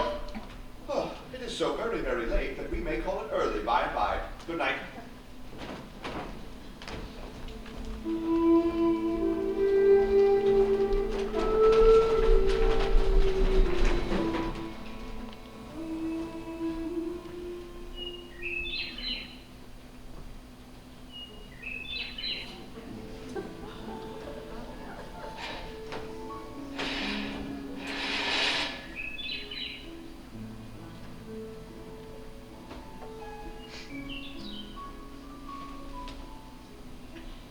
Gone?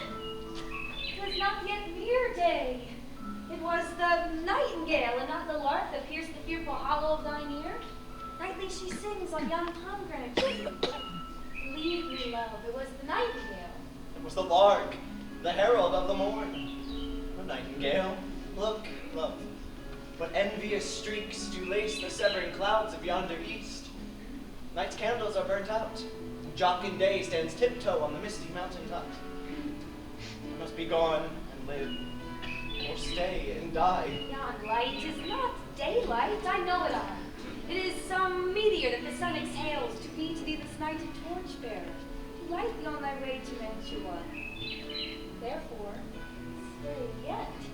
Thou needs not to be gone. Let me be taken. Let me be put to death. I am content, so that will have it so. I'll say yon gray is not the morning's eye, but a pale reflex of Cynthia's brow. Nor is that the lark, whose notes do beat the vaulty heavens so high above our heads. I have more care to stay than will to go.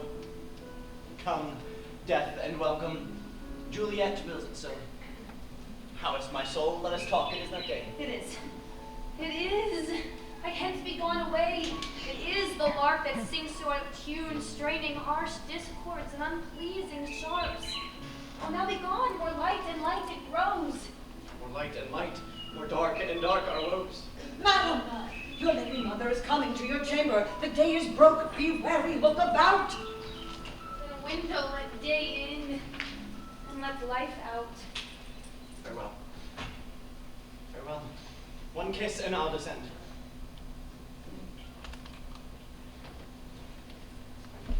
Art thou gone so, love? Lord? I, husband? Friend? I must hear from thee every day in the hour. For in a minute there are many days. Oh, by this count there shall be much in years ere I again behold my Romeo. Will omit no opportunity, love, to convey my greetings to thee. Thinkst thou we shall ever meet again? I doubt it not. And all these woes shall serve as sweet discourse in our time to come. Oh God, I have an ill-divining soul. Methinks I see thee as one dead in the bottom of a tomb. Either my eyesight fails or thou lookst pale. Trust me, love, in my eyes so do you. Dry sorrow drinks our blood. Adieu. Adieu. Oh, daughter, are you up? Who is it that calls? Is it my lady mother? Is she not down so late or up so early? What unaccustomed cause procures her hither? Why, how now, Juliet? Madam, I am not well. Evermore weeping for your cousin's death. What wilt thou wash him from his grave with tears? And if thou couldst not make him live. Therefore have done.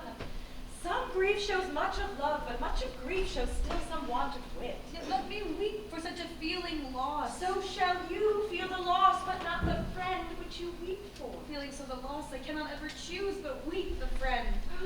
Girl, thou weepst not so much for his death, as that the villain lives which murdered. What villain, madam? That same villain, Romeo. God pardon him. I do with all my heart, and yet no man like he doth grieve my heart. That is because the traitor murderer lives. Ay, madam, from the reach of these, my hands would none but I might venge my cousin's death. We will have vengeance for it. Fear thou not, then weep no more. I'll send to one in Mantua, where that same banished renegade doth live, shall give him such an unaccustomed dram, that he shall soon keep Tybalt company. And then I hope thou wilt be satisfied. Indeed, I never shall be satisfied with Romeo till I behold him dead. It's my poor heart for a kinsman vex. But now I'll tell thee joyful tidings, girl. Joy comes well in such a needy time. What are they, I beseech your ladyship? Well, thou hast a careful father, child. One who, to put thee from thy heaviness, have sorted out a Sunday of joy, that thou expect not, nor I look not for. Madam, in happy time, what day is that? Marry, my child. Early next Thursday morn, the gallant young and noble gentleman, the County Paris at St. Peter's Church, shall happily make thee there a joyful bride. Now, St. Peter's Church, and Peter too, he shall not make me there a joyful bride. I wonder at this haste that I must wed ere he that should be husband comes to woo. I pray you, tell my lord and father, madam, I will not marry yet. And when I do, I swear it shall be Romeo, whom you know I hate. Rather than Paris, these are news indeed. Here comes your father. Tell him so yourself and see how he will take it at your hands. When the sun sets, the air doth drizzle dew, but for the sunset of my brother's son, it rains downright. How now? A conduit girl? What, still in tears, evermore showering? How now, wife? Have you delivered to her our decree? Aye, sir. But she will none, she gives you thanks. I would the fool were married to her grave. So, take me with you, wife. How? Will she none? Does she not give us thanks? Is she not proud? Doth she not count her blessed, unworthy as she is, that we have wrought so worthy a gentleman to be her bridegroom? Not proud you have, but thankful that you have. Proud can I never be what I hate, but thankful even for hate that is meant, love. How now, chop logic? What is this? Proud, and I thank you not. and yet not proud, Mistress Minion you. You thank me no thankings, nor proud me no proud, but fettle your fine joints against Thursday next, to go with Paris to St. Peter's Church, or I will drag thee on a hurdle thither. Out, you green sickness carrion, out, you baggage! Why, what are you mad? Father, I beseech you on my knees, hear me with patience, but you speak a word. Out, young baggage, disobedient wretch! I tell thee what, get thee to church on Thursday, or never after look me in the face. Speak not, reply not, do not answer me, my fingers itch. Wife! We scarce thought us blessed that God had lent us but this only child, but now I see this one is one too much, and that we have a curse in having her. Out on her hilding! Oh, God in heaven bless her! You are to blame, my lord, to rate her so. And why, my lady Wisdom? Hold your tongue, good Prudence. Smatter with your gossip's go. I speak no treason. Oh, Goddy Gaden! May not one speak. Peace! You mumbling fool! Utter your brevity, or a gossip's bowl, for here we need it not. You are too hot. God's bread, it makes me mad. Day, night, hour, tide, time, work, play, alone, in company, still my care hath been to have her matched. And having now provided a gentleman of noble parentage, of fair domains, youthful and nobly trained, stuffed, as they say, with honorable parts, proportioned as one's thought would wish a man, and then to have a wretched, puling fool, a whining mammet in her fortune's tender, to answer, I'll not wed, I cannot love, I am too young, I pray you pardon me. But as you will not wed, I'll pardon you. Graze where you will, you shall not house with me. Look to it. Think on't, I do not use to jest. Thursday is near. Lay hand on heart, advise. And you be mine, I'll give you to my friend. And you be not, hang, beg, starve, die in the streets, for by my soul I'll ne'er acknowledge thee. Nor what is mine shall never do thee good. Trust to it. Bethink you, I'll not be forsworn. Is there no pity sitting in the clouds that sees into the bottom of my grief? Oh, sweet my mother, cast me not away. Delay this marriage for a month, a week. Or if you do not, make the bridal bed in that dim monument where Tybalt lies. Talk not to me, for I'll not speak a word. Do as thou wilt, for I have done with thee. Oh, God. Oh, dear, how shall this be? Prevented. Comfort me. Counsel me. Alack. Alack, the heavens should practice stratagems on so soft a subject as myself. What sayest thou, hast thou not a word of joy, some comfort, nurse? Faith, here it is. Romeo is banished, and all the world to nothing that he dares ne'er return to challenge you, or if he do, it needs must be dight by stealth. Then, since the case so stands as now it doth, I think it best that you married with the county. Oh, he is a lovely gentleman. Romeo's a dishclout. An eagle, madam, hath not so green, so quick, so fair an eye as Paris hath. Beshrew my very heart, I think you are happy in this second match, for it excels your first. Or if it did not, your first is dead, or 'twere as good he were, as living here and you no use of him. Speakest thou from thy heart? And from my soul too, or else beshrew them both. Amen. What? Well, thou hast comforted me marvelous much. Go in and tell my lady that I am gone, having displeased my father to Lawrence cell, to make confession and to be absolved. Marry, I will, and this is wisely done. Ancient damnation! Almost wicked fiend! Is it more sin to wish me thus forsworn, or to dispraise my lord with that same tongue which she hath praised him with above compare so many thousand times? Go, counselor. Henceforth thou and my bosom shall be twain. Out to the friar, to know his remedy. If all else fails, myself have power to die.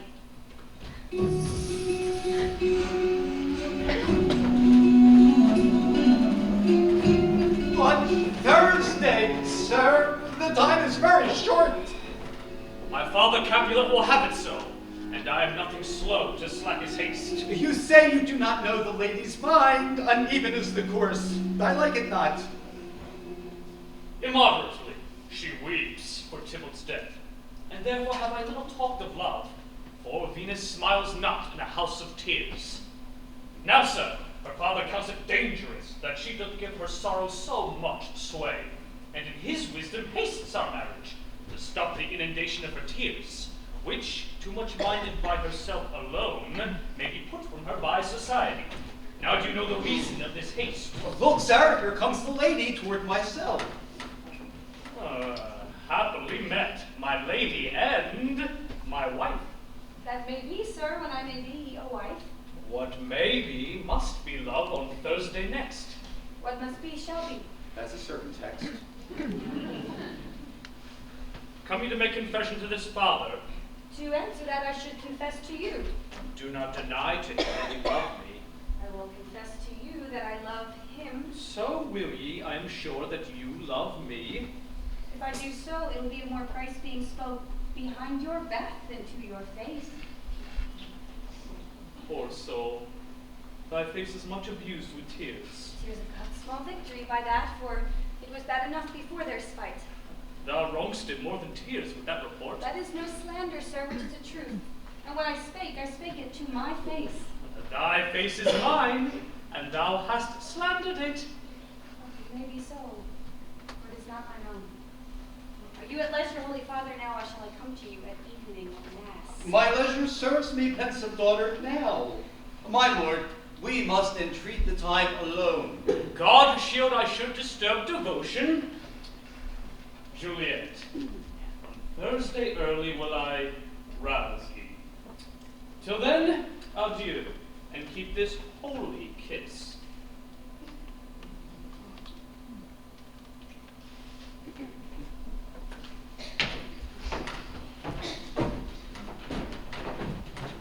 Shut the door, and when thou hast done so, come and weep with me. Past hope, past cure, past help. Ah, Juliet, I already know thy grief. It pains me past the compass of my wits. I hear thou must be nothing made prorogued on Thursday next be married to this county. Tell me not, friar, that thou hear'st of this, unless thou tell me how I may prevent it. If in thy wisdom thou canst give no help, do thou but call my resolution wise, and with this knife I'll help it presently. God, join my heart and Romeo, thou our hands, and ere this hand by thee to Romeo sealed shall be the label to another deed. Be not so long to speak. I long to die if what thou speak not of remedy. Hold, daughter, I do spy a kind of hope, which craves as desperate a resolution as that is desperate, which we would prevent. If rather than to marry County Paris, thou hast the strength of will to slay thyself, then it is likely thou wilt undertake a thing like death, to chide away the shame that copest with death itself to escape from it. And if thou darest, I'll give thee remedy. Oh, bid me leap rather than to marry Paris, from off the battlement of any tower, and I will do it without fear or doubt, to live an unstained wife to my sweet love. Hold then. Go home. Be merry. Give consent to marry Paris. Wednesday is tomorrow. Tomorrow night, look that thou lie alone. Let not thy nurse lie with thee in thy chamber. Take thou this vial. Being then in bed, and this distilled liquor drink thou off. When presently through all thy veins shall run a cold and drowsy humor, for no pulse shall keep his natal progress but surcease. No warmth, no breath shall testify thou livest. The roses in thy lips and cheeks shall fade to paly ashes. Thy eyes' windows fall like death when he shuts up the day of life. And in this borrowed likeness of shrunk death thou shalt continue 24 hours, and then awake as from a pleasant sleep. Now, in the morning, when the bridegroom comes to rouse thee from thy bed, there art thou dead. Then, as the manner in our country is, in thy best robes attire and on the bier, thou shalt be borne to that same ancient vault where all the kindred of the Capulets lie. In the meantime shall Romeo by my letters know our drift, and hither shall he come, and he and I will watch thy waking, and that very night shall Romeo bear thee hence to Mantua. No, give me, tell me not of fear. Hold, get you gone. Be strong and prosperous in this resolve. I'll send a choir with speed to Mantua with my letters to thy lord. Love, give me strength, and strength shall help afford. Farewell, dear father.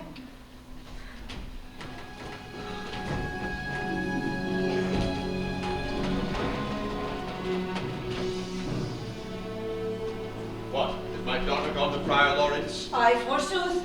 He may chance to do some good on her. A peevish, self-willed harlotry it is. See where she comes from shrift with merry look. Why, how now, my headstrong, where have you been gadding? Where I've learned me to repent the sin of disobedient opposition to you and your behests, and am enjoined by holy Lawrence to fall prostrate here and beg your pardon. Pardon, I beseech you. Henceforward I am ever ruled by you. Go to the county, tell him of this. I'll have this knotted up tomorrow morning. I met the youthful lord at Lawrence' cell, and gave him what becoming love I might, not overstepping the bounds of modesty. I am glad, aunt. This is well. Stand up. This is as it should be. For this reverend holy friar, our whole city is much bound to him. Nurse, will you go with me into my closet to help sort such needful ornaments as you think fit to furnish me tomorrow? No, not till Thursday. There is time enough. Go, nurse, go with her. We'll to church tomorrow. We shall be short in our provision. 'Tis now near night. Hush! I will stir about, and all things shall be well, I warrant thee, wife. Go thou to Juliet, help to deck up her. I'll not to sleep tonight. Let me alone. I'll play the housewife for this once. What ho! Ah, they are all forth. Well, I will walk myself to County Paris to prepare him up against tomorrow. My heart is wondrous light since this same wayward girl is so reclaimed.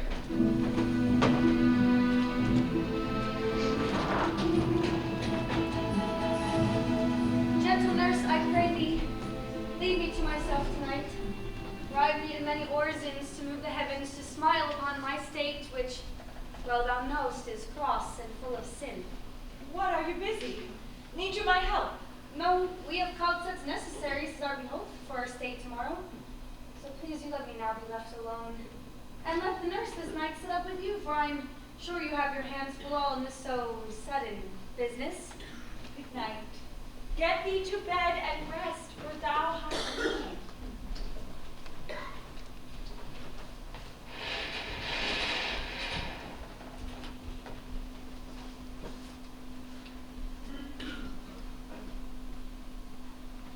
Farewell.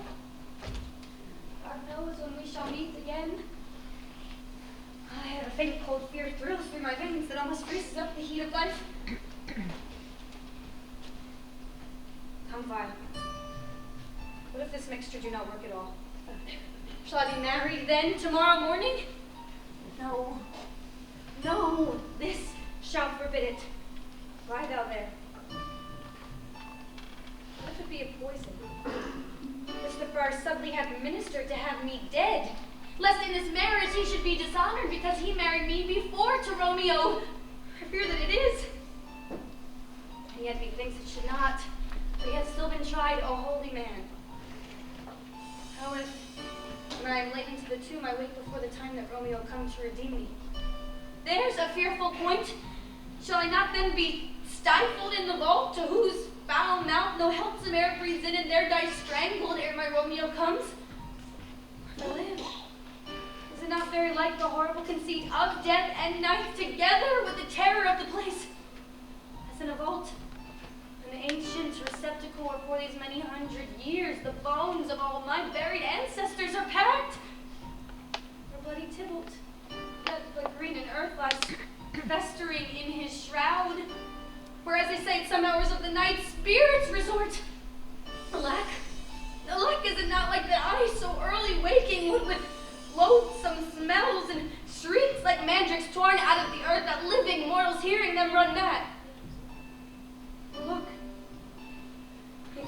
my cousins go seeking out Romeo that did spit his body upon a rapier's point. Stay, Tybalt! Stay! Romeo, I come. This do I drink to thee.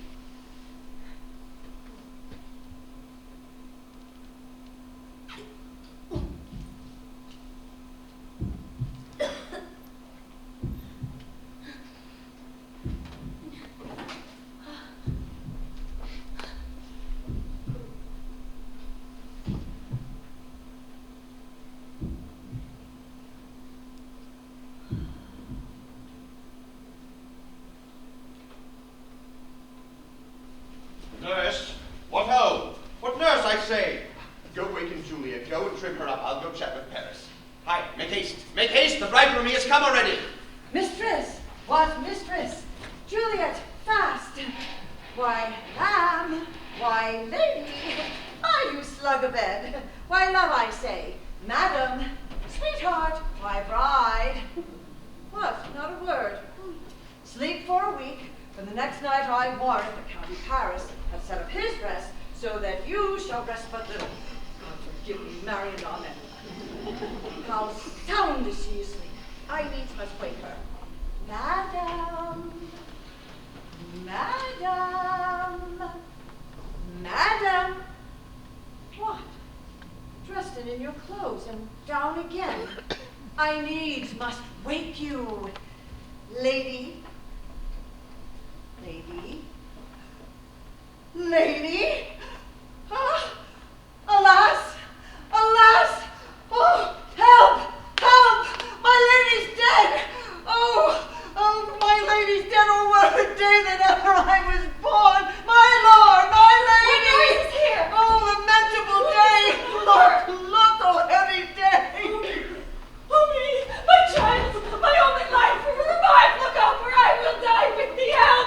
Help, go out! For shame, bring Juliet, for the Lord has come. She's dead, deceased. She's dead, alack the day. Oh, let me see her. Oh, alas, she's cold. Her blood is settled and her joints are stiff. Life and these lips have long been separated. Death lies on her like an untimely frost upon the sweetest flower of all the field. Woeful time. Death ties up my tongue and will not let me speak. Come, is the bride ready to go to church? Ready to go, but never to return. O son, the night before thy wedding day hath death lain with thy wife. There she lies, flower as she was, deflowered by him. Death is my son-in-law. Death is my heir. My daughter he hath wedded. I will die and leave him all life. Living all his death. Have I thought home to see this morning's face? And doth it give me such a sight as this? The cursed, unhappy, wretched, hateful day, most miserable hour that e'er time saw. But one, poor and loving child, but one thing to rejoice and solace him, and cruel death hath catched it from my sight. Beguiled, divorced, wronged, spited, slain, most detestable death, by thee beguiled, by cruel, thee quite overthrown. O love, O life, not life, but love in death. Oh child, my soul and not my child. My child is dead, and with my child my joys are buried. Peace! Oh, for shame, confusion's cure lives not in these confusions. Heaven and yourself had part in this fair maid, now heaven hath all. And all the better is it for the maid. But weep ye now, seeing she is advanced above the clouds as high as heaven itself. Dry up your tears and stick your rosemary on this fair course. And as the custom is, in all her best array, bear her to church. Sir, go you in. And madam, go with him. And go, Sir Varus. Everyone prepare to follow this fair course unto her grave. The heavens do lower upon you for some ill. Move them no more by crossing their high will.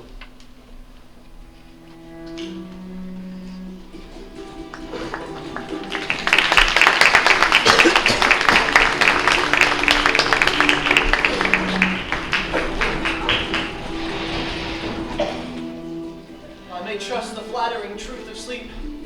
My dreams presage some joyful news at hand. I dreamt my lady came and found me dead.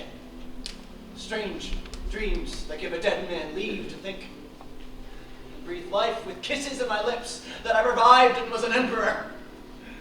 Ah, how sweet is love itself possessed, when that love's shadows are so rich in joy. News from Romeo! Oh, now, Balthazar, dost thou bring me letters from the friar? How fares my Juliet? Is my father well? How fares my love? Not I ask again, for nothing can be ill if she be well. Then she is well, and nothing can be ill. Her body sleeps in Capel's monument, and her immortal part with angels lives. I saw her laid low in her kindred's vault, and presently took post to tell you. Oh, pardon me for bringing these ill news, since you did leave it for my office, sir. Is it even so?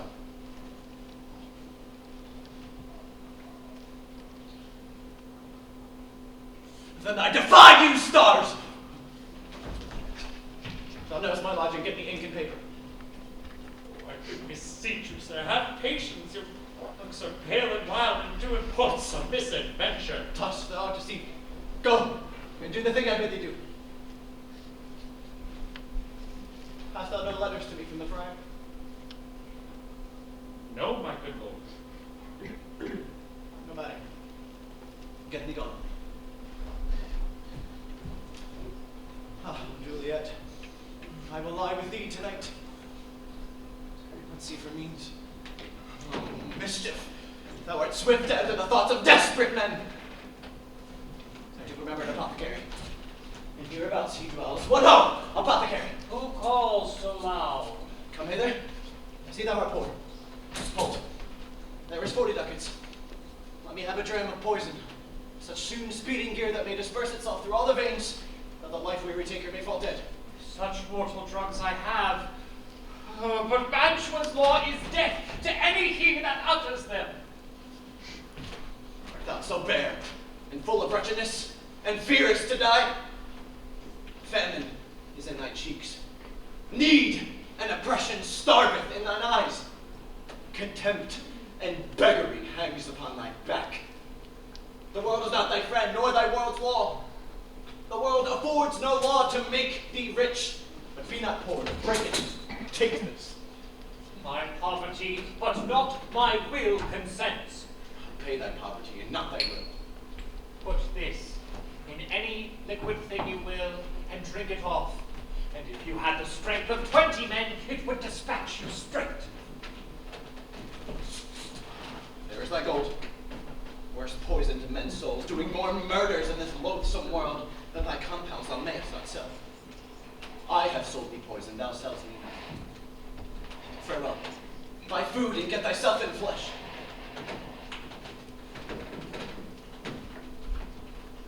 Come, cordial, not poison. Go with me to Juliet's grave.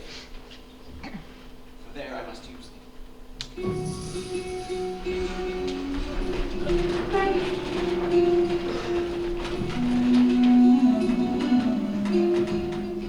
Holy Franciscan Friar, brother home! This same should be the voice of Friar John. Welcome from Mantua. What says Romeo? Or if his mind be writ, give me his letter. I'm going to find a barefoot brother out to one of our order to associate me here in this city visiting the sick, and finding him, the searchers of the town, suspecting that we both were in a house where the infectious pestilence did reign, sealed up the doors, and would not let us forth, so that my speed to Mantua where there was stayed. Who bear my letter then to Romeo? I could not send it. Here it is again, nor get a messenger to bring it thee, so fearful were they of infection. Unhappy fortune! By my brotherhood, the letter was not nice, but full of charge of deer and port, and then neglecting it made too much danger. Friar John, go ahead, get me an iron crow and bring it straight unto my cell. Brother, I'll go and bring it thee. Now must I to the monument alone. Within 3 hours will fair Juliet wake. She will beshrew me much that Romeo hath had no notice of these accidents. But I will ride again to Mantua, and keep her at my cell till Romeo come. Poor living corse, closed in a dead man's tomb.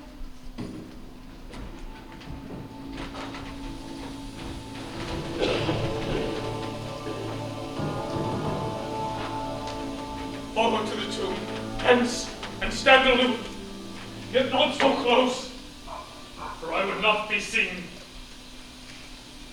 Under yon yew trees lay thee all alone, holding thine ear close to the hollow ground.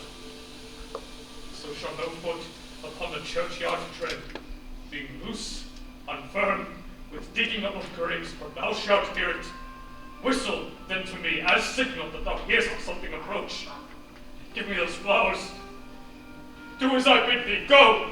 I am almost afraid to stand alone here in the churchyard, yet I will adventure.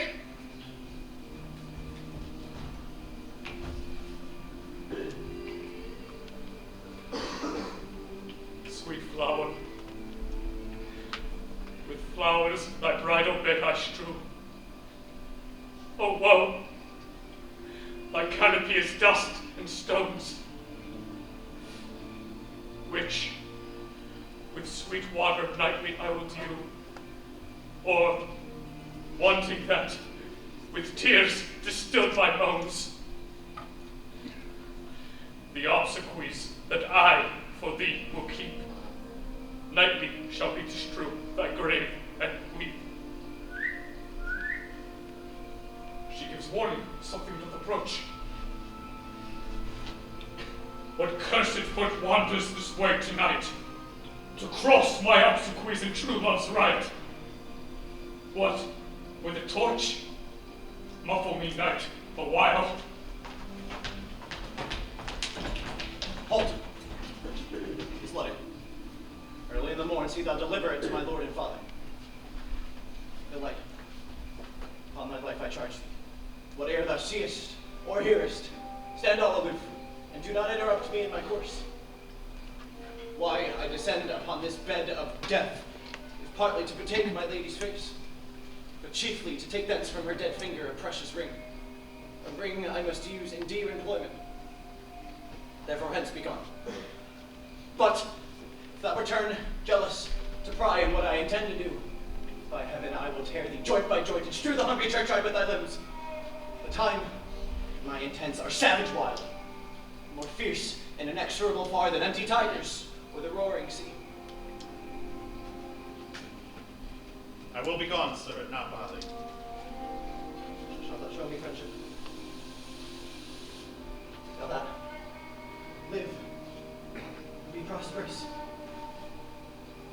Farewell, good fellow.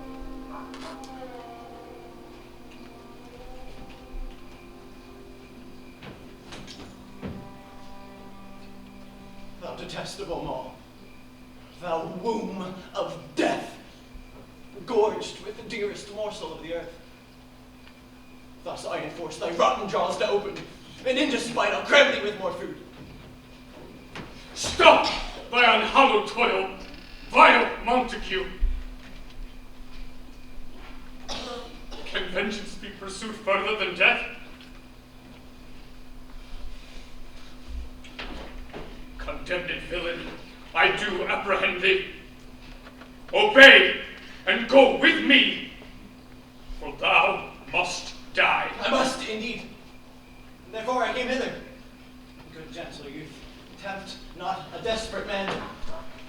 Put not another sin upon my head by urging me to fury. For I am come armed against myself. Leave, go, and hereafter say a madman's mercy bid thee run away. I do defy thy conjurations, and apprehend thee for a felon here. Wilt thou provoke me? Then have at thee, boy.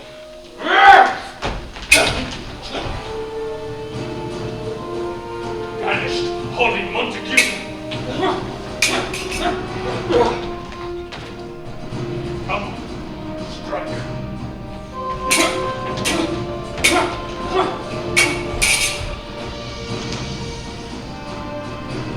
Murdered my love's cousin, the grief which killed my wife!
Mercutio's kinsman, noble County Paris. What said my man when my betossed soul did not attend him as we rode? I think he told me Paris should have married Juliet. Said he so? Or did I dream it so? Or am I mad hearing him talk of Juliet to think it were so? Give me thy hand. One writ with me in sour misfortune's book. I'll bury thee in a triumphant grave. A grave. A lantern, slaughtered youth. For here lies Juliet, and her beauty makes this vault a feasting presence full of light.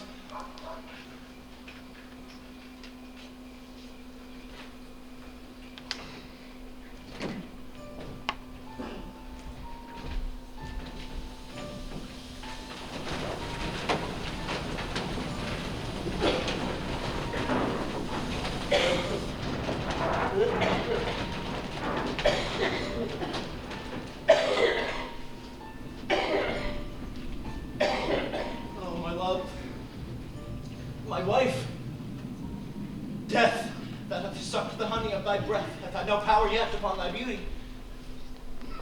Thou art not conquered.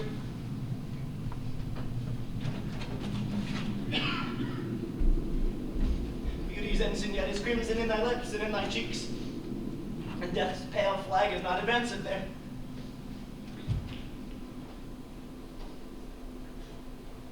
Tybalt, liest thou there in thy bloody sheet? Yeah. What more favor can I do to thee than with that hand that cut thy youth in twain to sunder that was thine enemy? Forgive me, cousin. Ah, Juliet, why art thou yet so fair? Shall I believe that unsubstantial death is amorous, and that the lean abhorred monster keeps thee here in night to be his paramour? For fear of that, I will stay with thee. Never again from this dim palace of night depart again. Here will I remain with worms that are thy chambermaids. Here will I select my everlasting rest, to shake the yoke of inauspicious stars in this world-weary flesh.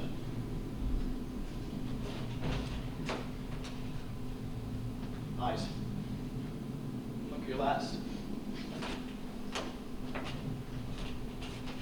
Arms, take your last embrace. And lips, know you the doors of breath, seal with a righteous kiss. The dateless bargain to engrossing death.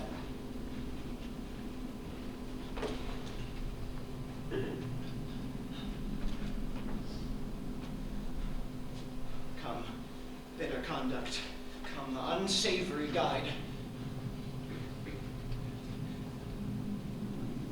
Here's to my love.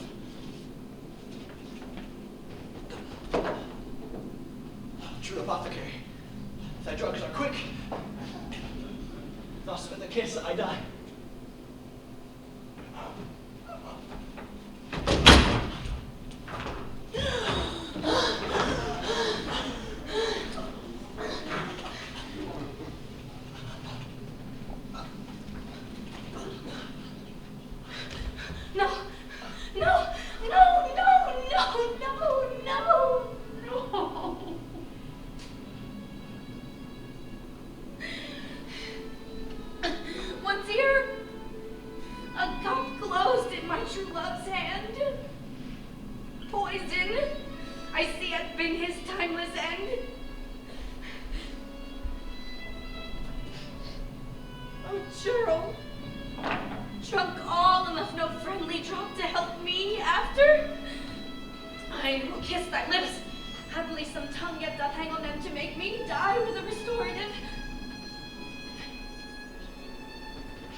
Yes, What Romeo, misadventure is so early up that calls our person from our morning's Further rest? will conspire against my name. People in the street cry Romeo, some Juliet, and some Paris.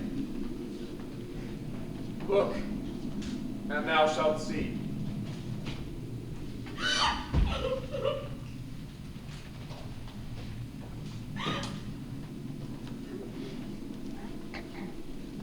Oh. Thou untaught. What manners is in this to press before thy father to a grave? Seal up the mouth of outrage for a while till we can clear these ambiguities. Bring forth the parties of suspicion. I am the greatest able to do least, yet most suspected of the time and place for this direful murder. And here I kneel both to impeach and purge myself, condemn it and myself excuse. Then say at once what thou dost know in this. I will be brief, for my short date of breath is not so long as is a tedious tale. Romeo, there dead, was husband to that Juliet, and she there dead, that Romeo's faithful wife. Now I brought my master news of Juliet's death. This letter be early bid me give his father, and threatened me with death going in the vault. I departed not, and left him there. Give me the letter.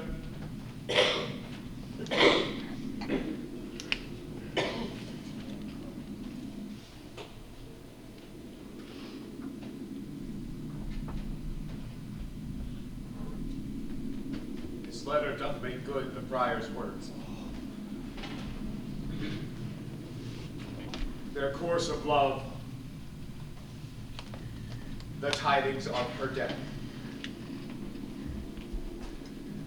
Where are these enemies? Capulet, Montague. See what a scourge is laid upon your hate, that heaven finds means to kill your joys with love. And I, for winking at your discords too, have lost a brace of kinsmen.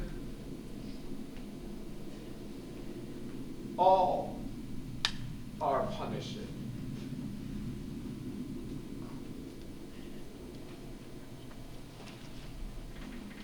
A glooming peace this morning with it brings. The sun for sorrow will not show his head. Go hence, to have more talk of these sad things. Some shall be pardoned, and some punished. For never was a story of more woe than this of Juliet and her Romeo.